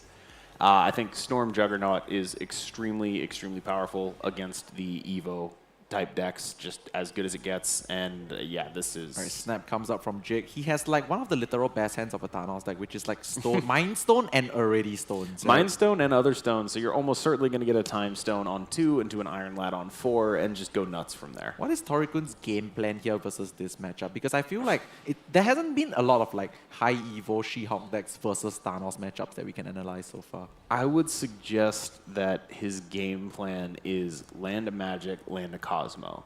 Okay. And from there, it gets a little bit dicier, though. Ooh, Hellfire Club. Okay, that's actually... See, the Hellfire Club snap, that's... You have the Mind Stone, you still snap. That but is you showing can't the play Mind stones Stone. there, yeah. Yeah, like the Hellfire Club being flipped up on the first location and Jake still snaps, probably telegraphing I have a lot of things to do despite the left location. The issue is he going to clog his own lanes? Why would we do that? No, like, because he can't Oh, play because stuff. he can't play yeah. stuff. Like, there's a world in which the Mind Stone ends up being problematic for him here in a way that it probably wouldn't be otherwise. Tori's just not dealing with these Mind Stone snaps. Disciplined retreats, because Mind Stone snaps are just, you just give them up. He does not think that he can win a game where Thanos starts rolling downhill. What he wants to do is find those middling games for the Thanos deck and execute his game plan against the Mind Stone. Mind Stone getting drawn by Jake. Jake is at this point like, why aren't you staying? Why aren't you giving me a way to win? At this point, if you're Tori, like, do you just feel like, are you serious? You stay? Yeah, yeah. Like, I think you have the magic, and I think you stay. If you look at Tori's face here, Tori is like, are you serious right now? He doesn't want to leave right now. But I think the TVA disguises that this is a Mind Stone snap because he thinks he's snapping the TVA. This is actually a snap on the Mind Stone instead. I mean, if it's snapping the TVA, you kind of know that your opponent also has stones. So it could be a lot of things right here. Tori leaves outta again. here. Tori's just like, surely doesn't have Mind Stone again, but he decided to take it slow, take it patient. And this is honestly very well played out by Tori, because if Tori had stayed in any of those games, he would be playing down, like facing down tons of stones, right? And that's not even high stakes yet. So I feel like Tori's game plan from this point on is to drag this into high stakes and go for 1 big 5, 1 big 6. And like hopefully Jake gets greedy on the wrong hand and Tori's going to flip it. But of course, Jake... This is kind of the hand that you want. If you're not going to have Mind Stones, Storm into Iron Lad is... Like, you see Jake hovering that snap, right? Yeah, he's thinking of going like a Power Stone into Storm left, into stuff on the left. It's so strong against this matchup. But the issue is the Storm has interplay with the Magic. So if you Storm and then they Magic, it is just very, very hard to come back from. Tori has really not given Jake any form of like equity at all with his snaps. Like, this is true discipline right here. Snap comes out from Tori. Tori, actually. Interesting snap. Or maybe because he's thinking of doing something along the lines of double... Wait, did he run out of time? He got there just in time. He got there just in time, all right. So Tori snaps here is basically going Sunspot on 1, Shocker on 2, into Moon Girl double Hulk consecutively, because the Hulk will cost 5. Yeah. And without the Mind Stone, Jake was just like, all right, I'll leave it there. We're fine. Into high stakes right now. That was really, really quick high stakes, because like everyone is just going retreat, retreat, retreat, retreat, which is actually a decent way to play the low stakes part of a game. I don't think we saw a single turn 3. Yeah, we did not see a single turn 3. And honestly, many high-level Marvel Snap games actually pan out like that. The Sunspot's going to come down somewhere. This is like an ongoing debate. Do you play your Sunspot into unrevealed location 1 or unrevealed location 2? All right, so I know where this is going, and I would like to declare that I am a Sunspot far right gamer. Okay. For my future opponents, take note, I'm a Sunspot far right gamer. I know you're a Sunspot middle gamer, right? I am a Sunspot middle gamer, yes. I feel like that gives you the knowledge faster. It lets you have a little bit more snap equity. If you put it so far over and your opponent snaps, you don't get to actually see what it could have been. You don't have that knowledge, and if it flips and screws you, you're in a lot of trouble. Now I'm pretty sure Jake knows that his Cosmo might be really huge here, because he sees the magic that is in Tori's hand, and he's probably trying to figure out how is he going to engineer this such that he can get a Cosmo to block the magic. Armor comes down on into the unknown. Well, you don't have to protect a Sunspot because there's no Killmonger in the list. Time Stone's going to come out here for potential... Oh, Time Stone and Mind Stone. It's not like it's going to do too much with Jake's hand all filled up, most likely. He's going to draw the same amount of cards he otherwise would, but Time Stone and Mind Stone is just really, really powerful. Diablo's base is really awkward for Tori as well. I mean, unless he goes for the magic on the base itself, which I think might be the play, because magicking anywhere else but the base has a chance of getting the Limbo pop, which he does not want to happen for sure. But I think on some level he's got to expect that there's no way he ever hits turn 7 against a Thanos deck. Yeah, I mean, well, you kind of... Yeah, there's Reality Stones as well. So. Yeah, it's like Reality Stone and Storm. There's just no way it's ever realistically happening. So just fire it off on the location you hate the most and just accept that it's probably not going to go to turn 7. The funny thing is you see that the Mind Stone is being played plus 2 stones, but can you really assume that those are the 2 stones that you actually draw off Mind Stone and there are no other stones? Well, there are only 3 stones left in the deck, and one of them is Mind Stone, and we're drawing... Or one of them is Reality Stone. And missed? Can I just say that we actually missed? Not like he's likely to miss, but we actually missed. Wow. Dino the Limbo and then spend your turn 5 playing some other stuff, perhaps? Like looking for that, digging with the Soul Stone? Yeah, that sounds like a good play. I mean, like at the end of the day, this Dino is always going to be safe, right? There's no such thing as Shang-Chi, nor Enchantress in Tori-kun's list. You maybe... Okay, so Dinoing the Sunspot lane makes a ton of sense then, yeah. I wonder if Tori-kun actually tries to play for a turn 6 game here. Like, just because of the Mind Stone. He has His to, hand right? is so good if he doesn't? I think he kind of has to because it's not realistic that after playing a Mind Stone there that Jake doesn't have a Reality Stone.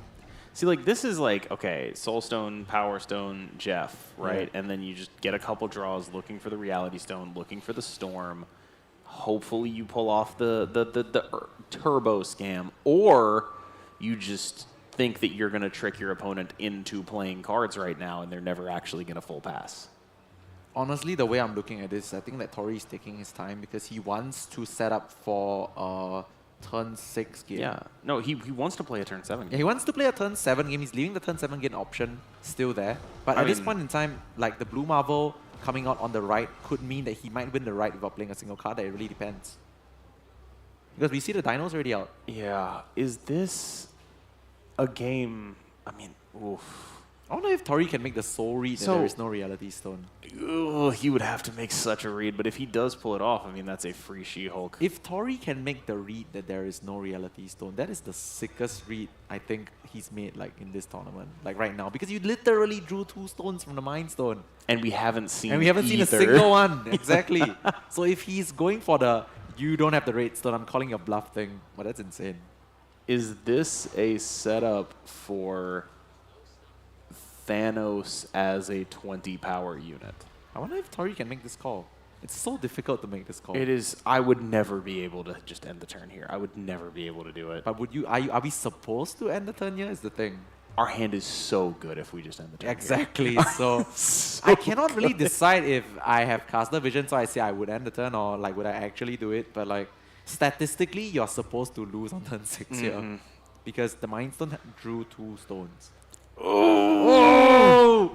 Tori does not make the soul read that the Reality Stone is not actually in hand. But the thing is, it's not really his fault because percentages, yeah, right? How are you supposed to, like, honestly suggest? It's not just the Mind Stone with 2 stones that we haven't seen. It's not just that. It's also Jake's drawn, like, 3 cards since then. And Jake is really good at drawing stones as well, as we saw from the Mind Stone in the first 3 games. So, yeah, I don't think Tori was wrong to retreat there, but if he could have made that soul read, that was crazy.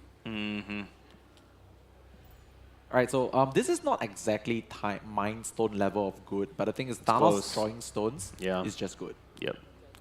I do snap this sometimes, just because we have draw cards. I don't think you do it in this matchup. Not this matchup, yeah, no. I think that the play Soulstone, and what I am a little worried about putting it on the Baxter building, depending on how priority ends up panning out here. I mean, if you put it on the Baxter, you're very likely going to get an initiative for your Cosmos, so yeah, that's going to be a thing. Alright, so Sunspot comes down on the Baxter, likely trying to float it to a sufficient size. We do see that Jake's hand is relatively heavy right now. This Bar Sinister would be great if you were playing Killmonger, but I mean, nope, there's a world, like, talk me out of Bar Sinister Claw. I mean, talk me out of just going to like 10,000 energy right now by playing Time Stone in the bar and like. Well, that does guarantee that you lose. I mean, you go Time Stone into the bar and then give up the lane, but you have so much energy to go Prof left. No, you can't Prof left. I'm just kidding. I'm just reaching here.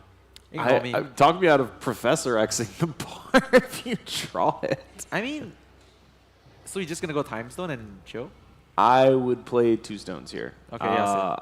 I think no, you probably would save the Time Stone, right? You save the Time Stone for 3 so you can like try to get something cool. No, I think in this position you actually go for all the draws in the world because you Blue can play Marvel Bar Sinister. You can play Reality Stone if you draw it on the bar. Right. And you could also just YOLO that Iron Lad down middle and do his favorite Professor X thing. So Time Stone coming out here is gonna end up accelerating into a Blue Marvel in the mid, but the issue then becomes, you know, do we want to try to preemptively Cosmo for the Magic instead? I think you kind of have to go for the Time Stone play. Like you are making your play so much worse if you don't go for the Time Stone because your hand is so heavy. So I think we have to go for the Time Stone. It might be Time Stone Claw like you said. Time Stone Claw is crazy if you can secure Baxter as well. How do we do that? I don't know. We shall see. I don't know if we can. I think it's Time Stone Blue Marvel. It's just maybe we play the Claw elsewhere, but I think the Bar Sinister location is gonna... Oh man, the Sunspot on the far left location is a big problem. The Sunspot's not that big a problem if we just Blue Marvel, right? So you're saying Blue Marvel mid? Yeah. Just let something spawn from the Grand Central. That could be the play as well. Oh, knowing Jake, he's just gonna prof mid, man. I kind of think he's gonna prof like. I don't know. He's gonna prof mid, trust. I kind of think he's gonna prof. Well, let's see what happens because like I think he knows he needs the blue marvel for mid to actually be a real thing. I'm not sure I hate him going Professor X Grand Central though. That's kind of not bad as well, right? Because the blue marvel lets you go really over the top for the blue marvel ends up adding a pretty significant amount of power to that location, and it's not like anything Tori is doing is particularly good there. So this is a situation where. Oh, that also works for the blue. No, this also works though, right? Like it's the same blue marvel play. Yeah, I know it works. It's just that Jake loves his Professor X's. So the blue marvel gets plus how much left? 1, 2, 3 times 4. 12. Plus 12 on the left, right? So that's I mean, you have to play the blue marvel now. It's a definite win. You have to play the blue marvel now. 12. Because if you don't play the blue marvel now and the Grand Central pulls the blue marvel, you die. You might be supposed to take the risk that it doesn't play the blue marvel. Oh, you might be supposed to because like there's a lot of different things that you can do by playing something else this turn. So if you play blue marvel now, though, it's gonna be plus 12 on the left, I believe. That's gonna be 17. But if Tori floats any amount of energy this turn, he can float a little bit more even. So next the turn. snap is coming in from Tori-kun. I mean, if I'm Jake, I'm wondering if that means there's going to be a magic on the bar. That's true. Because he has initiative as well. I mean, Jake doesn't have initiative. I mean, because as I see it, Jake's about to just dominate this game. No, he's not because Tori just floats and goes plus 5 on the left. And next turn, he might just go plus like 4 on the left again to win out bar, win out the Baxter building. Oh, the float. It's super close. Yeah, it's super close. So as long as this is not exactly She-Hulk from Tori. Quinjet. We thought that wasn't a Tori. Got exactly She-Hulk. It's the She-Hulk. But the thing is, Tori can just now like, can he still float this? Can he still win by floating this? No. Well, yeah. He does, doesn't he? He just plays. He dies.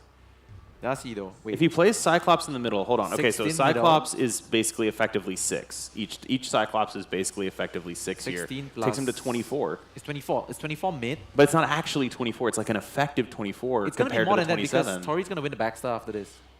Yes. So it flips, right? Plus 3, minus 3. Yes, and Tori it'll flip plus 3, minus 3. That might do it. This is quite sick. Sunspot OP. Sunspot is OP. Sunspot OP. I don't think there's actually a counterplay to this right now. Jeff on Baxter would do it, right? Yeah, that's true. Jeff on Baxter would do it, but I think this actually is going to be a Tori-kun win. 18 Jeff on Baxter. I don't know if Tori is just saying you don't have Jeff because it's very real that he is saying you don't have Jeff. I wonder if he's going to make the call. I think he hasn't ended his turn. I honestly don't think he has a choice. I think he has to make the call. What's the difference between being down 9-1 and being dead?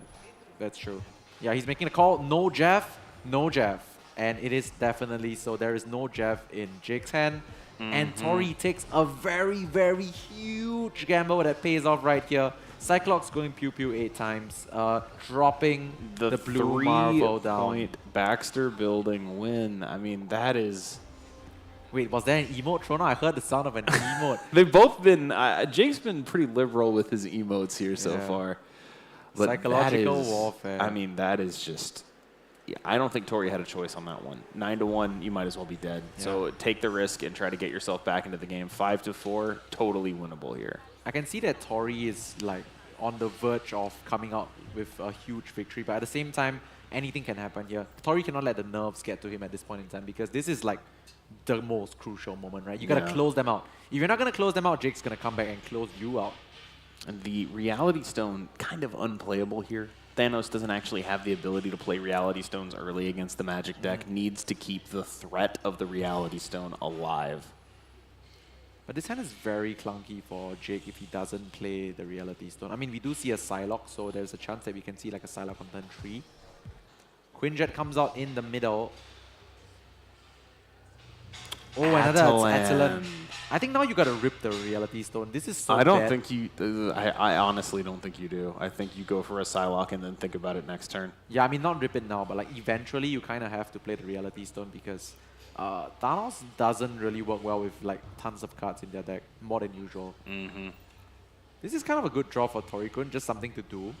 does not actually like to reduce the cost. Because Tori-kun snaps Jake right now. Jake's leaving, yeah. Leaves because the hand is too clunky. Tori is literally one game away. Match point right now. I can feel his emotions all the way from the table here. He's at match point of one of the most, I think the most prize pool tournament in Marvel Snap history right now. And this is his time. Will it be his time? Or will Jake come back from the brink of defeat? There's a Mind Stone. That's one way to do it. Mind Stone. He can't snap. He would love to snap, but he can't snap. He would love to snap this. This is one of the interesting things about the Thanos list is sometimes your good hands come a little bit too late for you to actually extract maximum value from them. And Tori-kun missed on his one-cost cards, which are probably one of the most important things. There we go. The Sunspot is so sick of a pickup here at this point. I will say this Titan is very, very good for Tori, enabling a turn 6 She-Hulk plus Hulk, which means he's not reliant on magic and thus not vulnerable to ye old Reality Stone scam. Jake definitely knows this and is very likely going to get rid of the Titan where possible. Just one more location left to be revealed before he can make the best decisions. That is decent for both players, actually. I think it's better for Jake here. I mean, at this point, he's just got every single stone. So it's just 3 stones, Profex, let's go. I actually think it's better for Tori because his deck is the one with the 12 cards, right? True. Like after this, he's going to draw the Moon Girl eventually, or the She-Hulk. Oh, no Moon Girl. He does need, you know, the She-Hulk here, I think, is going to be pretty critical. It's not like it's ever going to actually be able to be doubled with the Moon Girl, given the current state of his hand. It's just too many things in hand. Wait, Jake is actually going to keep the Titan. I know what Jake is doing exactly right now. I think you can tell as well what Jake is trying to do. He's going to scam a Professor X. He's going to go for the scam. But this scam, is it ever worth it? Because you are leaving the Titan up. I'm very curious to see if this is worth it. I think it might be worth it in the context of there is a Thanos in his hand now. Leaving the Titan up allows for a Thanos and a like stone later in the game. And that Thanos ends up being 20. As long as we get our stones out there in a reasonable amount of time. This Professor X is going to work out for Jake. But it's just, the question is the Titan is up, right? The Titan is up. Tori-kun has a real way of winning this. Moving the Jeff now. Is there a world where you just float turn 5 even if you don't have a She-Hulk and hope that you draw it? I think it's real. There might be. I think it's real because you drew cards with the right location anyway. Yeah, moving the Jeff now to get it out of the way of that Cyclops. It makes a lot of sense, yeah. Yes. Just stop taking damage there. Probably solid. Reduce Cyclops' impact on the board. And I mean, this is like, Jake has wanted to play this Professor X in this exact scenario the entire tournament. Yep. So Jake gets the left location, but at the same time, is he able to win another lane? I think he's thinking Thanos of going is for bigger a than big the Hulk. Thanos. Yeah, like that's where this is going, right? Like Thanos is bigger than the Hulk here, so as long as he gets a couple stones out, he should be in a pretty solid spot. As long as he gets it on the right lane. So yeah, you'll have to get it on the correct lane. But She-Hulk is drawn. That is big. That is so I think big. this is Tori-kun's biggest decision right now. He needs to think if he wants to try for a potential 7-turn game or 6-turn game. I think with this hand, you can go for 6.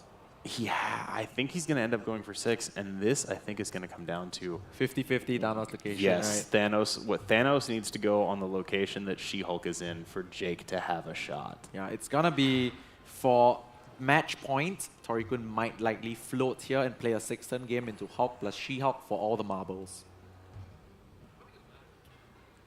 Jake needs to play both of the stones he has in hand in order to actually get that Thanos out there. Or he could simply play the Thanos now and then use his next turn with more information to make that decision. The Titan letting him play the Thanos now. But of course, if he plays the Thanos now, he's telling Tori-kun, hey, that's where the Hulk has to go. This might be... It might be it. It might be it. Yeah, it might be it because now Tori knows where to play the Hulk. Like it's elementary at this point, right? It is just She-Hulk in the middle, Hulk in the Thanos lane, and say there is not enough. How big is the Hulk? The Hulk is 20. Hulk is 20, 20, 29. Oh, I think this is it. I think this is it too. Reality could often be disappointing though. I can't figure out. I mean, it could be Bar with no name. It could be Bar with no name. On the Bar now with no we're back name. on Bar with no name, Okay. yeah. But this could be it for everything, for the entire tournament. This could be the game. I think that it is. Is there a world where Tori doesn't play the Hulk on the Thanos lane? What is his worry? Is my question. I don't know, but I know that there's like a few $1,000s on the line. There is. You are going to think. You are going to think and think and think and think, because it's 3K. This is. I don't even know why he's thinking, but you need to think. I don't know what he's thinking about either. But you have to think about something. This It's is tricky. so tense. I almost worry that the amount of Overthinking? thinking. Yeah. Overthinking? Okay. No overthink. Is this it? Locking it in for all the marbles right now. ER Esports, Marble Snap, Assemble. Final turn of the game. This Final turn could of the be match. the final turn Final of the turn tournament. of the tournament. With that, Reality Stone down middle, buffing the Thanos up to 20. Is it a bar with no name? It is not a bar with no name. And it flips on the right. Cosmo not doing enough. That it's only 27. How comes down smashing 29.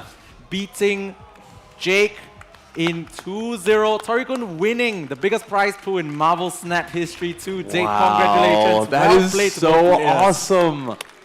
That is just like both of those games were just incredible performances from both players. I could not have asked for more from this event. That was so amazing. Unbelievable. We are going to end up going back to an interview with Torikun in just a little bit. What was your main takeaway from that? My main takeaway is that good players win more over time. Yeah, I mean, that was just phenomenally managed the entire time. And for us, I have been KM Best. This has been Lambie Series. We also had guest casters Kawa and Torikun on a little bit earlier. Thank you so much for watching the ER Esports Marvel Snap Invitational. Stick around for a interview with the winner, Torikun. Thank you so much for having us, and we'll see you soon. Thank you, our two casters. Well done. And now, right next to me is our champion, Torikun Snaps. Woohoo! How do you feel right now? There's a lot of mixed emotions. In the first set, I don't think I played particularly great. There were a lot of good moments, and there were parts where I threw. Somehow I got there. In the final game, there was just a lot I was thinking about, like just pure focus till the very end. And now that it's all over, it's just there are very few words. Like for a long time, I was perennial runner-up in a lot of the major tournaments, and I guess I can finally break that duck, and to do it in the biggest tournament in Marvel Snap's history so far is, I'll take that as an accomplishment for sure. Okay, you make a victory. Okay, are you going to celebrate tonight? How would you like to celebrate?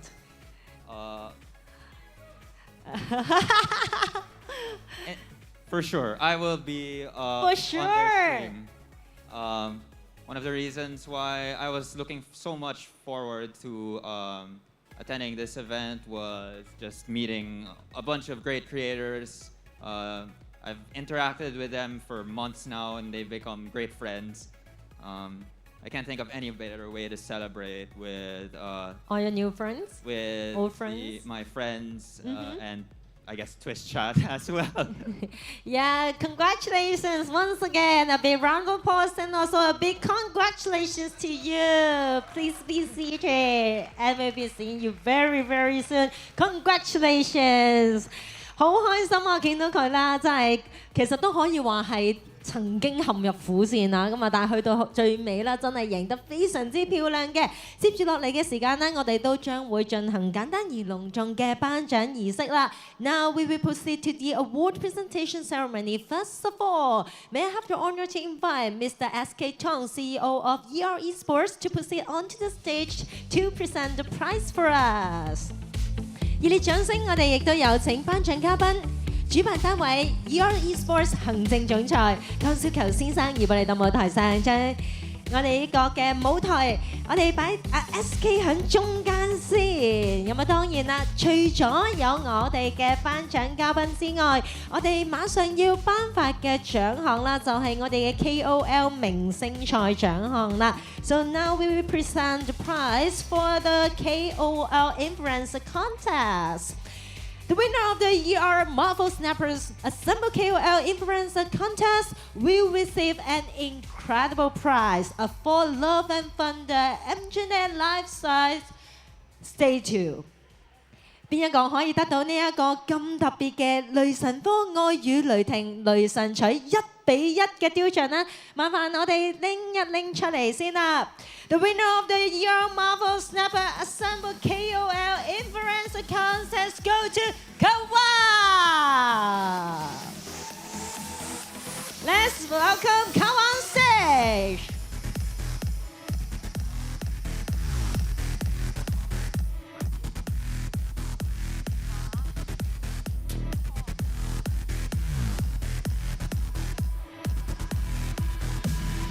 Okay, let's take a picture together. Okay, one more photo, please. Kawa, you should be very, very proud of yourself. May I also invite all our other KOLs to proceed onto the stage? Lembi, KM Best, Xitian.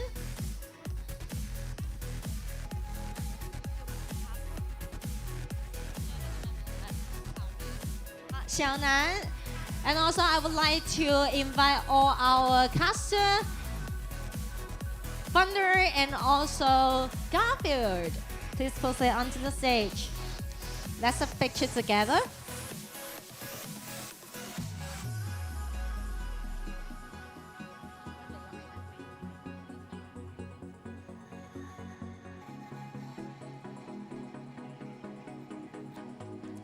Okay, and at the same time, one more picture. I would also like to invite our ByteDance game investor representative to proceed onto the stage to join us for a photo.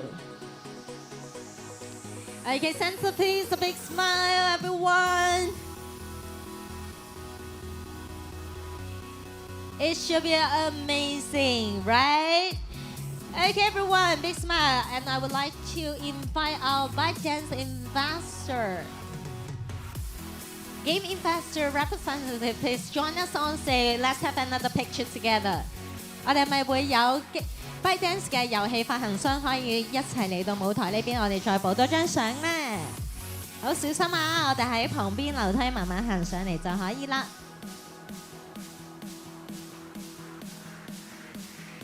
Okay, please join us on stage for another group photo. Okay, let's capture this remarkable moment. Everyone, a big smile and thumb up, come on! 可以啦，俾我哋嘅直播朋友啦都感受到呢個氣氛啊！唔單止啦係一個好好玩嘅遊戲啦，亦都係可以考驗到大家啦，去點樣出牌。咁啊當然啦，裏面有唔同嘅角色啦。咁大家如果可以用到自己最厲害嘅角色，用到自己最中意嘅角色，贏到比賽咧就真係更加開心啦。Thank you so much. Please be seated. Congratulations to you, Kawa. Congratulations. Yeah, you can bring the 4 hammer home. Okay, so next, may I have the honor to invite Mr. Terence Leung, Senior Manager, Digital Entertainment of Cyberport, to proceed onto the stage to present the prizes for us. 呢個時候我哋繼續有請下一位嘅頒獎嘉賓，數碼港數碼娛樂組高級經理梁德明先生 Terence。咁首先呢，我哋都會頒發係 ER Marvel Snappers Assemble 季軍。So for the second runner-up of ER Marvel Snappers Assemble, we receive $500 and the Mercury MK2 Charcoal Fabric Gaming Chair。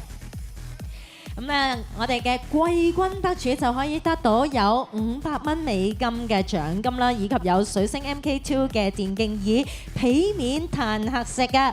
The second runner-up of ER Marvel Snappers Assemble goes to CQ。獲得 ER Marvel Snappers Assemble 季軍嘅就係 CQ。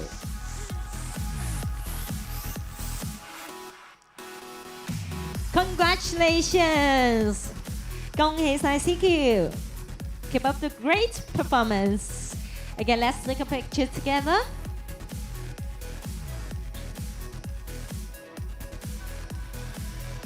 Congratulations and please be seated and Terence please remain on stage.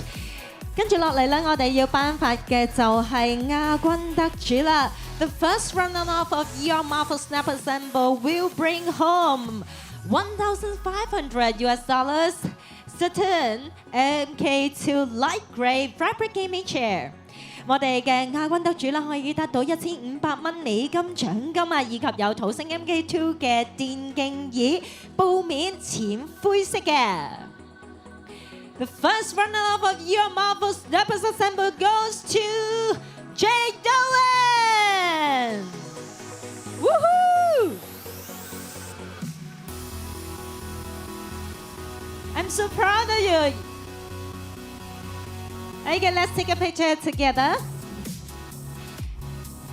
And I can tell, Jake, you really performed exceptionally well. Congratulations. Woo! And then a round of applause. Congratulations, Jake. Thank you, and please be seated. Terence 請繼續留步啦。咁緊接落嚟，當然我哋馬上要宣布嘅就係總冠軍。The champion of ER Marvel Snap Assemble will be awarded $3,000 Saturn MK2 Leather Black Panther Gaming Chair and Endgame Mastercraft Iron Man Mark 50 Helmet Battle Damage Version。咁啊，我哋嘅總冠軍可以得到有3000蚊美金，以及有 Marvel 黑豹限量特別版，仲有 Sanos 土星 MK2 電競椅，以及有 Iron Man Mark 50嘅頭盔戰選版。Ladies and gentlemen, the champion of ER Marvel Snappers Assemble goes to Tori Kun Snap! Woohoo! 恭喜晒 Tori Kun Snap 成為我哋今次大賽嘅總冠軍。You nailed it, Tori! And now this is your victory moment. You definitely well deserved it. Well done. 咁啊，亦都可以話咧，由初賽開始，經過重重難關，嚟到今日嘅舞台呢度都要過關斬將，先至可以擊敗到其他嘅對手。呢個殊榮絕對係實至名貴嘅。And now I would also like to invite our first runner-up and second runner-up to join us for a group photo together. Congratulations, Drake and CQ. Okay. Okay, shall we all get closer to each other? A big smile. 喺度咧，亦都再一次恭喜晒我哋舞台上咁多位嘅得主啊 ！Once again, a huge congratulations to all our winners. Thank you so much. Okay, one more picture, everyone.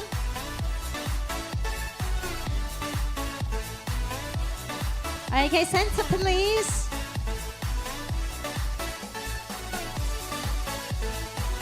Thank you so much. Thank you. 再一次俾最熱烈嘅掌聲，我哋舞台上咁多位嘅得獎者，亦都唔該晒 Terence 為我哋頒獎。Thank you so much and please be seated. Thank you. So here comes to the end of today's ER Marvel Snappers Assemble. Once again, I would like to extend our sincere gratitude to all our sponsors in no particular order, including Cyberport, Beast Kingdom, and Sanos for their invaluable support in making our event a remarkable success. 嚟到呢個時刻咧，我哋今日 ER Marvel Snappers Assemble 咧，亦都係接近尾聲啦。喺度再一次咧，要感謝我哋一眾嘅贊助商，包括排名不分先先後 Cyberport、野獸國、Senus 可以令到我哋啦今日活動完美順利咁樣進行㗎。So before we wrap up, let me kindly remind you to stay connected with ER Esports by following us on Facebook and Instagram in order to stay updated with the latest news about our upcoming tournament。咁當然咧都要提醒大家記得要 follow 關注下我哋 ER Esports 嘅 Facebook 以及 Instagram 專頁，緊貼住我哋最新嘅賽事消息。